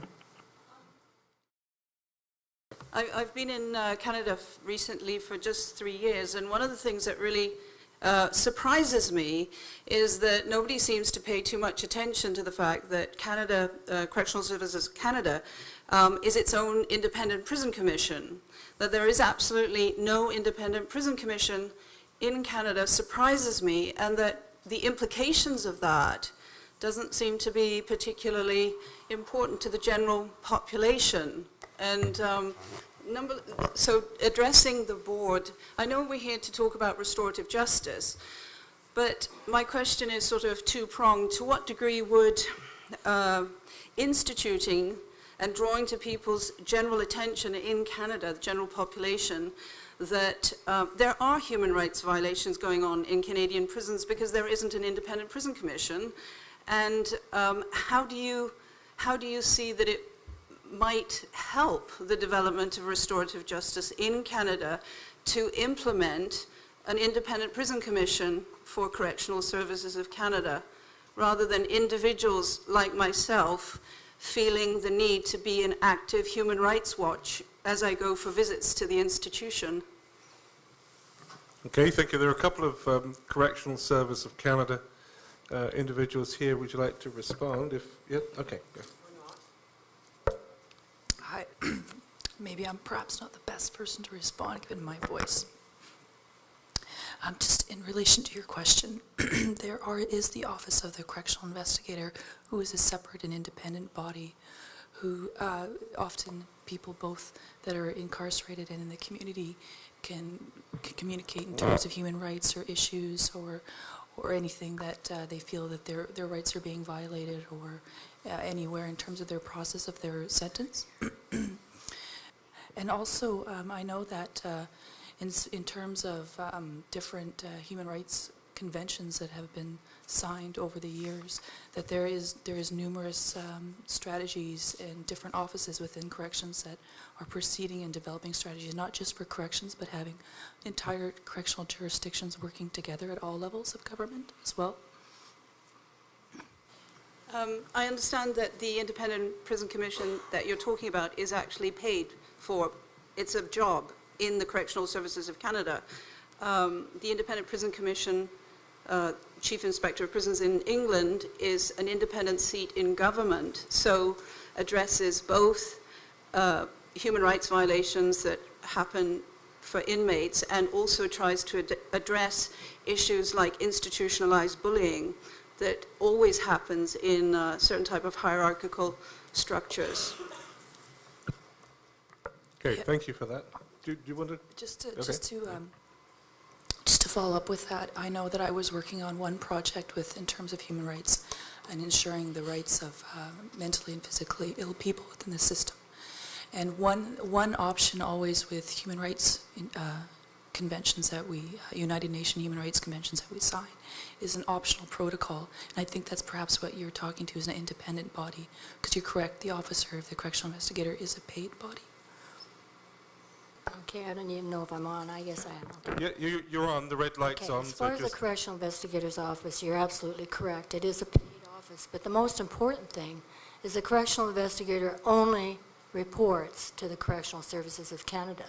They are not mandated to report to Parliament. So therefore, the human rights violations don't go anyplace unless Parliament's involved. And I'd just sort of like to qualify myself a bit. I've not been involved with restorative justice, but involved with the attempts at obtaining justice in the first place. And I think that's That's the difficulty.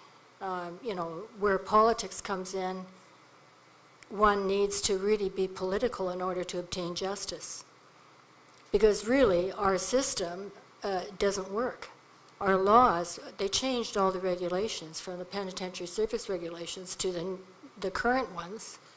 And there was a promise to Parliament that there would be a look at the actual sentencing acts, the sentences, first before they did that, but they did that the other way around. So just to touch on the security issue, you know, if you look at the ways that prisoners can obtain charges, which then defeats them from obtaining family visits and positive reports,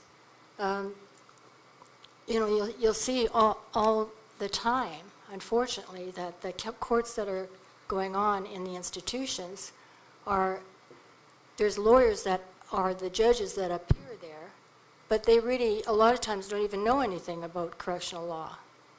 And correctional law is totally different than the law on the street. All you have to do is look at the reasons why a prisoner could get charged, and you'll see that there's no objective ability. There's no justice possible. How can you be charged with, how can you be strip searched for going in or out of a visit, in or out of your cell, in or out of contact with the kitchen, et cetera, et cetera? It used to be you'd be strip searched for a reasonable and a justifiable cause. So the justice is out of the system in Canada. And to qualify myself further, I met Liz when she taught in the prison education program when I was the only woman incarcerated in a men's prison in BC, in Canada actually. And she was the most amazing person. And we stayed in touch for many years. And I've been on full parole for 15 years now. I'll be on parole for life. But, you know, I appreciate the concepts of restorative justice. And Dr. Zare, I've read all your books and have paid attention to you over the years with great admiration. And it would be wonderful to see the whole thing come together. But, you know, you ask, how are you going to make the next step? Believe it or not, you have to politicize it.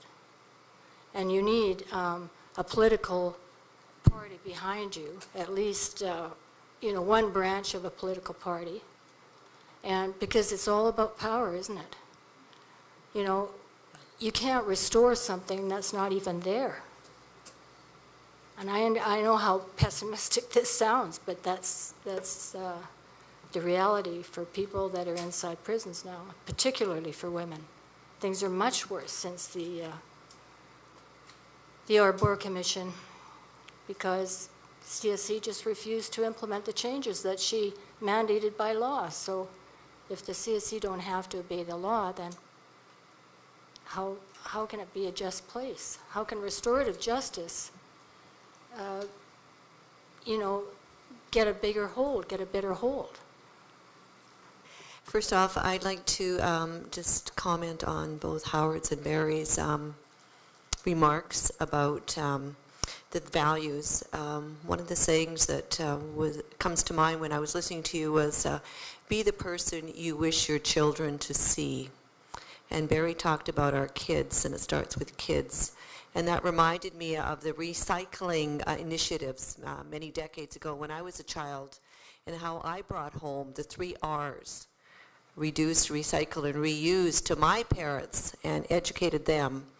And I believe that if we stick with our moral compass and our moral energy and show the restorative values to our children, and I think implementing them in the schools is very, very important. I think that this movement will move forward and it will become a social movement, and I see our young people moving this forward.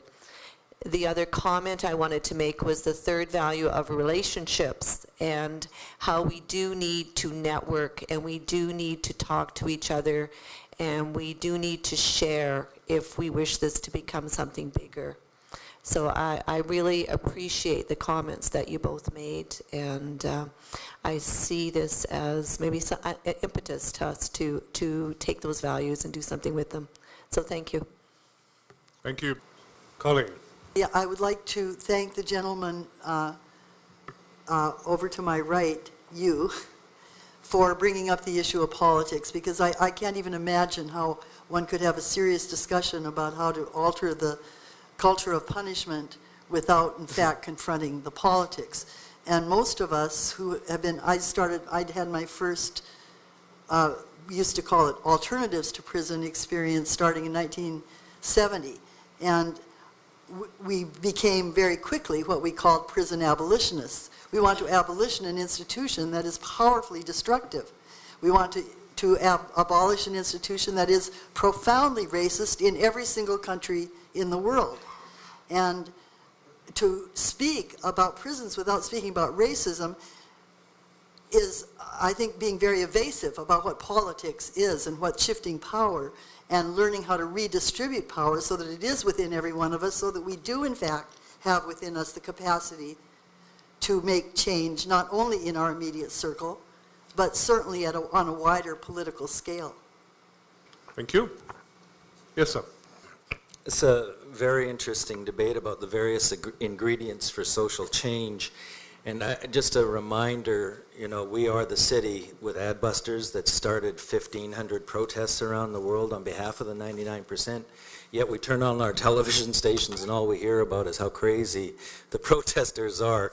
A lot of us don't realize that the 1% own most of the networks. So 15 years ago, I had the privilege of joining the board of the Canadian Association for Media Education. And as General Schwarzkopf told us, in any conflict today, the first target is communications. So here I am, I'm a civilian, but I'm honored to work with all of these teachers, some of whom are regarded as some of the top media literacy teachers in the world.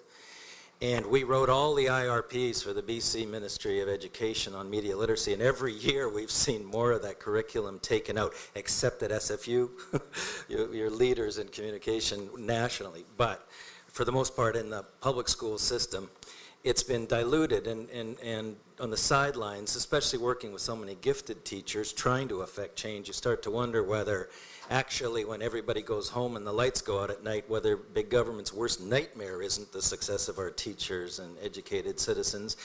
And in my day job, I'm fighting big corporations over ethics, and you know, their worst nightmare seems to be educated consumers. So I think we have to understand we're all a lot easier to manage as long as we stay stupid.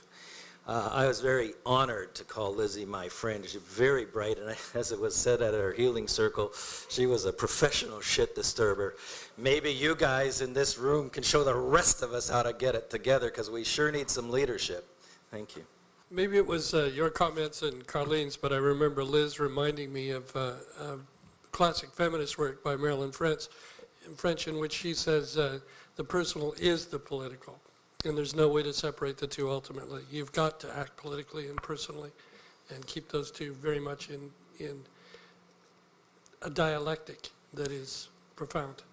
My experience, though, working in ethics in fighting some big corporations is that as soon as I can be allied with any ethnic or a religious or a political field, 70% of the people can stop listening.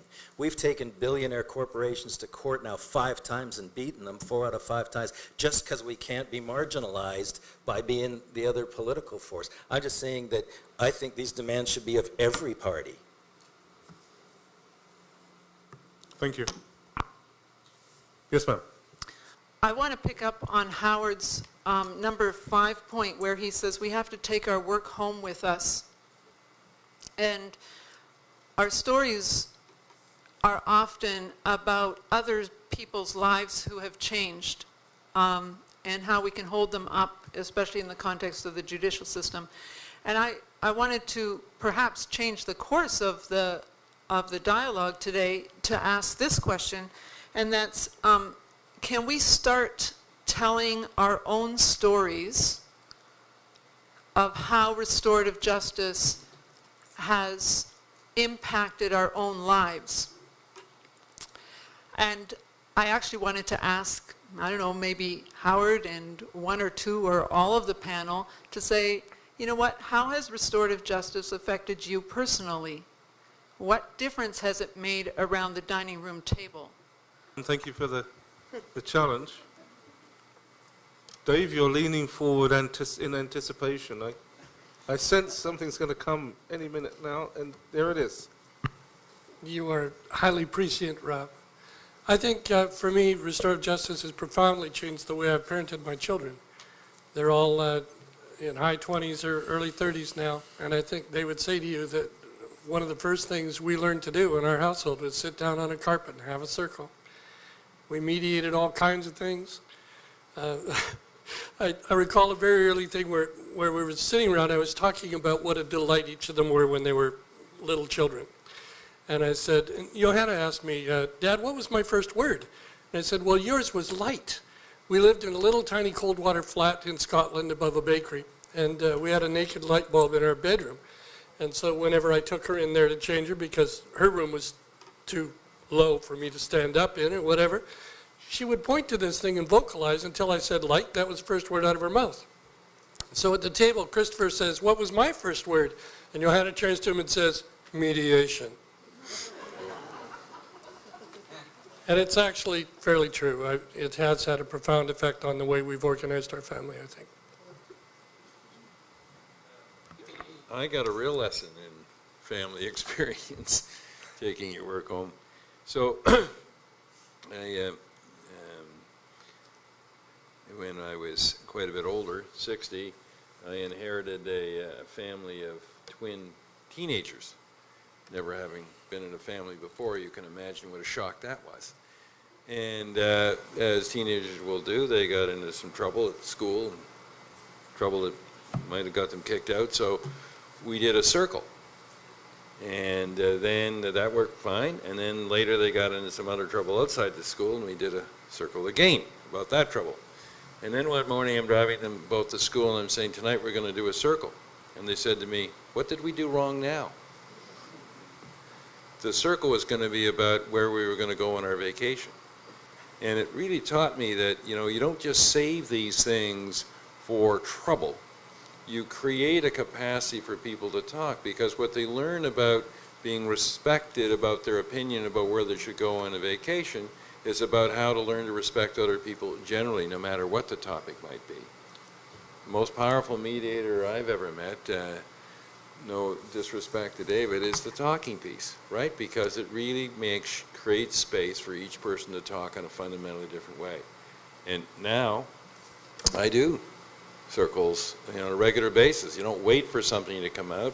Something's going in a circle. Every time I've done it, something is brewing back there that comes out. We get to talk about it before it becomes a major problem. It comes out and gets talked with. So yeah, it changed my way of being, for sure. I think I lost a point as well, and that's that all three of those kids, now they're grown adults, carry those values into their own workplaces and their own relationships. One works with First Nations kids downtown East Side. He does marvelous work. He's a peacemaker in his own right. My daughter similarly does sort of off the side of her desk social work in Gibson's Seashell Peninsula. She's highly regarded there. She's just a peacemaker and conflict resolver through and through.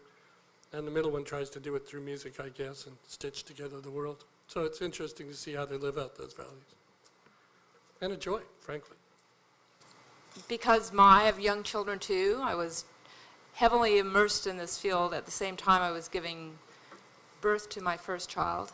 I remember Margaret Thorsborn, I was about to present a conference paper at my very first Restorative Justice conference down at the Australian National University, and I was about to give birth to my first son. And Margaret Thorsborn, who works in schools down there, she says, cross your legs, Brenda. You've got something to say. I didn't cross it hard enough, and I didn't. So Val Braithwaite presented my paper. But it's interesting in terms of these values thing, this value debate that we're talking about. And I think when you talk about values, it becomes political. You can't talk about values without politics or politics without values. And one of the things I learned about values down at the Australian National University when I was working with Val Braithwaite, and she's a values researcher. And she says most of us, or all of us, carry two bundles of values. We have a bundle of security values and a bundle of harmony values. And it's how we marry those together that's really important. That we don't, like Barack Obama said, that we don't have to give up security for that other set of values. It's how we marry security with harmony in terms of those fundamental value systems that we all hold. And she did other research that shows when we live in fear, when we create cultures of fear, we give up our harmony values in the name of security and we vote more conservatively. So it's all mixed up together, and we have to think about the concert between these two systems, between our harmony values and our security values, and how we weave them together is really important. And I always try to think of the balance, of what the balance is here. And sometimes in my family, because I'm immersed in the field of restorative justice, around my family table, because sometimes they're really, don't want to hear another word about that RJ land, round the table. And it's, the thing I need to do then is to know when to shut up. So on that note, someone else. Howard. When somebody asks me that question, one of the first things I think, to be honest, is some of my failures, and also the difficulties of trying to practice what I preach with a child who deals with mental illness and some brain damage, and all the challenges of doing that. But the other story that came to me wasn't from my family life, it was from my early life in restorative justice. The program I had founded and had directed for a while, I was now on the board, and we were having particular troubles with a staff person, a director. And we were all sitting there on the board talking about bringing suit against her, when suddenly it dawned on me, aren't we about restorative justice and mediation and things like that? And we suddenly realized we had just lost track. We were going this legal route. It's such an easy default. And it's just an example of the kind of thing we talk about, whether we can really practice this stuff in our own personal and professional lives, to me. I just wanted to say thank you, because to me, it's those stories. If we can somehow blend those stories of taking restorative justice home with us, with all of our discussions, regardless of what profession we're working in, somehow it just seems to come to life a little bit more. Mr. Elliott. I won't speak too long. I'm not a criminologist, a sociologist, so you folks are the experts. This is very, very interesting discussion. Firstly, I'd just like, on behalf of my parents as well, who couldn't make it here, to thank Rob and Brenda and of course Dave and Barry and Howard, everyone who came today, but for organizing this. And this is exactly what Liz would love to see, just discussion around the circle, and have this sort of person-by-person, community-level discussion on RJ to get it, infiltrating into society. I just wanted to, I'm going to jump around and just share with you a couple of points, and then I'll be quiet. First of all, I wanted to mention to Barry that Liz loved Monty Python too. So I used to go to her apartment when I was a teenager and listen to all her Monty Python records.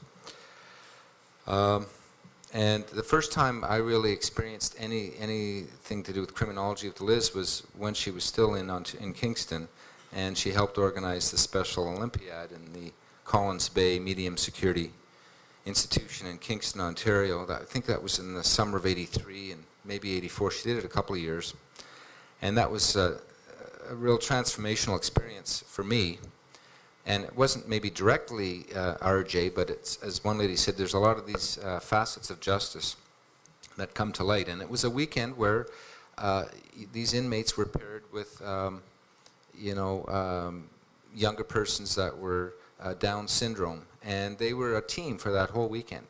One lady or gentleman was with an inmate. And those inmates were just pushing their partners as hard as they could to do the long jump, the high jump, whatever it was, and they were all getting trophies Sunday afternoon, and it was just a heartwarming experience, I have to say. And to me, that showed what positive, creative things can be done behind those prison walls to make everybody feel better about themselves. There was no judgment going on amongst people in that environment. To reflect what Marion was saying too, and Liz's point was always compassion. It's good, but not good enough. You have to act, and this is what I think we all, what I'm hearing today is, be it in the schools or be it at home, of course. As Dave was saying, at home, this is where RJ can start. We can't expect the politicians, the legislatures, to impose RJ on society. I think it's a combination of, obviously, government, the economy, working together. I also agree with Barry's point. I think from an economic point of view, you have to hit people's pocketbook, either positively or negatively. And if they feel that they're saving, each Canadian saving $500 a year on their tax bill because prisons are being run more effectively, then, hey, they're going to go for it. So I think there has to be different ways of approaching RJ to make it happen. To me, a tragic irony is that the little I know of the history of RJ and the Aboriginal community, I think Barry said it's only really been in the forefront 30 years, and yet we also hear that it's been around maybe for thousands of years if we look at the Aboriginal communities. And yet a large number of our prisoners are Aboriginal, so it's sort of, to me, tragic that it's worked that way. Anyway, it's a complex challenge, but I really appreciate the work that everyone's doing here, and I think hopefully there'll be a paradigm shift in society, and that we'll all waken up and see that what you're doing is the right thing here. It's just how do we get it to the next level? And I think that's the challenge. So thank you very much for your time. Thank you, Peter.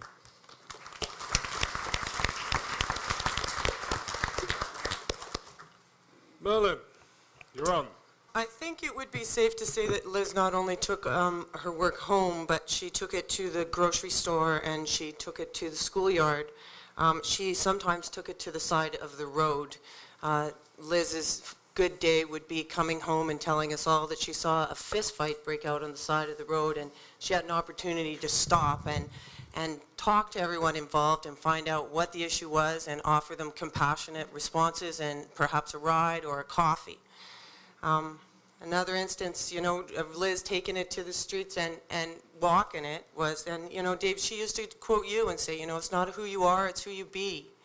The 3-year-old having the temper tantrum in the grocery store, and instead of having the judgmental response, and instead of, looking at that parent going, geez, you really don't have it together, Liz would be the one walking up to the mom and saying, are you okay? Can I give you a hand? Do you need a grocery cart, or do you need somebody to push that grocery cart for you?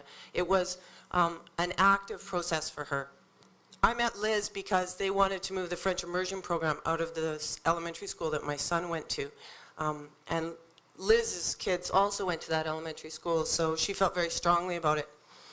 I went to a meeting after school, the way these things happen, and everyone else was all up in arms, and this short lady with really long blonde hair stood up in the front of about 120 of us and said, this is a talking piece, and we're going to give it to everybody, and you're all going to be able to talk for as long as you want.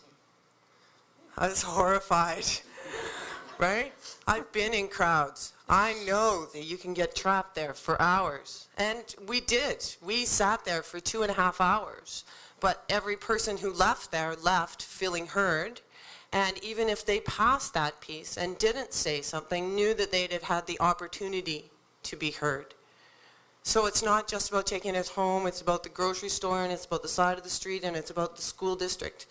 And it's about your school or your son's school or your friend's son's school. It wasn't just something that she donned or she railed against an institution, or it was about going into jail, or it was about having non-shame-based conversations about everything at every opportunity. Thanks. Thank you, Melon. Thank you. It's really a gift to hear these stories and parts of Liz's life and to feel inspired by that and to have heard the remarks of the panel. And my question actually relates to something that you said, Howard, toward the end of your talk when you talked about aesthetic vision. You talked about how you think there's a lot of hope in the arts, and I think that all of your panel members know something about that and care about that, but I wondered if you or others would speak a bit more about how aesthetic vision, how work which is arts-based is really an important part of restorative justice work. Well, I think I'm still on the journey to understanding that, and our program is, I teach in this graduate program. But my colleagues are mostly social scientists, and so it's been kind of a challenge to try to think, but we're getting there. We have more and more of our students are coming with an artistic background. They're wanting ways to explore, and so we started, a colleague and I, who you've met, Paulette and I have started teaching a course called Research as Art and Transformation, as I mentioned. And what this field is saying is that in the area of research, the arts can be used to gain new knowledge, so that you might put people in a play or have them draw and then draw out of them things. Or it can be used to test knowledge, so that you might find things out in a more conventional research method and then test it by creating a drama, see if it rings true and so forth, or as a way of presenting material that you have found. And so we're teaching this using it in this whole range of things. Well, I've always found that, I mean, I do these books, for instance, I think as a photographer, I think much of our learning and communication is visual. The research tells us that. And then when we only rely on words, on verbal, we're missing about 80–90% of the communication capability. And so my commitment has always been to using both the visual and the verbal. But it's only more recently that I've been able to work with people. Like I worked with a theater artist.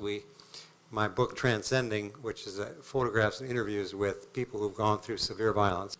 She created a play made up of probably 70% of the play is actual words from people in there. And we traveled it. We showed it to some of the victims who were in it saw it and were just moved at how true it rang and how they would love to. This one woman said, "I've been trying to tell my community what it's like, and if this play would come, it would help do that." But then we took it on tour in prison. And with the first night, we opened in this huge prison, 4,500 men. We had a room for 500 men. The superintendent warned us that the last public event they had was a band. And by the end of the concert, nobody was left in there. So, people might leave. It was incredible. We had not a soul left. The level of, there was tears everywhere. One of the victims from the book was present. We hadn't told the group that it was there. At the end of the play, the actors and the playwright and I sat on the stage and just had a dialogue with the audience, partly to help them come down from the intensity of this play. And somebody started asking a question about why Lynn, the survivor whose children were murdered, why she acted the way she did. And Ingrid, the playwright, began to answer the question, and because she didn't want to reveal that Lynn was there. And Lynn got up and said, "I'm Jen and Dave's mother." And it was just incredible. I don't think there was a dry eye in the house. And the guys that came up afterwards were confessing to things. I mean, one guy I'd known for years, he's a great guy, and never heard him say what he did. He told her, he just laid out what he had done. And she had, this is getting long here, but she had told me when I interviewed her, she said, "I know I need to forgive. I grew up Catholic, but I'm going to wait till the last 15 seconds when I'm on my deathbed, and then I'll forgive him, And then she later told me, "Well, I'm starting to think about it. I'm going to have to forgive if I'm going to move on with my life." And so after she had said, then she'd looked at my other book, the Doing Life book. She'd seen that and said, "I can't believe I'm saying this, but I'm starting to feel some compassion for prisoners. I'd like to go with you." And that's why we took her to prison. Now she goes into prison. And that's on a regular basis. That, I think, is the transforming power of the arts. I don't think a lecture would ever have done that.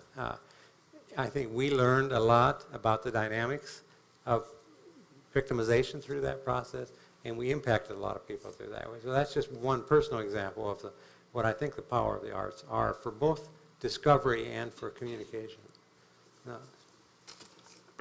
Thank you. And the last word. The whole premise of restorative justice is having parties come together and speak their sides and tell their stories. And it makes me think of something last week that I had the honor, and it truly was an honor, to listen to Senator Romeo Dallaire speak. And he was one of the commanders for the UN peacekeeping mission in Rwanda genocide in '94. And he now is a champion for human rights and working with countries in conflict and also in the prevention of genocide. And a story that he said it really inspired me. It makes me think about restorative justice. And it may be a very extreme example, but it certainly rings true for me. He talks about how a unit with a colonel, with a commander. I've never been in military. I don't know the rank, but it was they were driving down a street and there was about 16 of them, and the commanding officer saw a child, and it was a very young 8-year-old child, and they were always kind of conditioned not to stop because it could be a setup for who knows what, because having the children as ploys, but the Canadian troops stopped. And they all got out, and they were trying to figure out what was happening, and there was people dead in the streets, and the child was crying, and they walked a little farther, and they saw that there was like a whole number of people that were mostly women and children that were either dying or had been hurt very badly, and he was telling the story to a number of other commanders that were at the same base, and asking what would you have your men do in a situation like that, and almost all of them said, you know what, I would tell them to drive on because it's too dangerous in terms of being set up, or in terms of getting infectious diseases. The liabilities are too high, and there's too many people to save. So they said, well, what did the Canadians do? And they said, well, the commander, the officer in charge, before he had a chance, all of them were in this ditch with these people, trying to save them. And it just kind of speaks to holding on to your values and being inspired, and having the courage to do what you feel is right. And that's, in terms of stories, I hope people get a chance to hear people and their stories, and that they do get inspired, because I think this is really important work. Thank you. Thank you very much. We've reached the end of the afternoon session. My thanks to Dr. Howard Zehr for coming all the way from the East Coast and inspiring us yet again.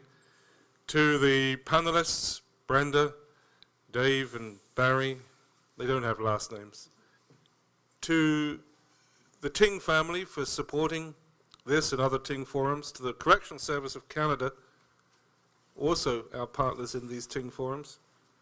And of course, to Liz Elliott, who I think was probably here this afternoon. Thank you very much.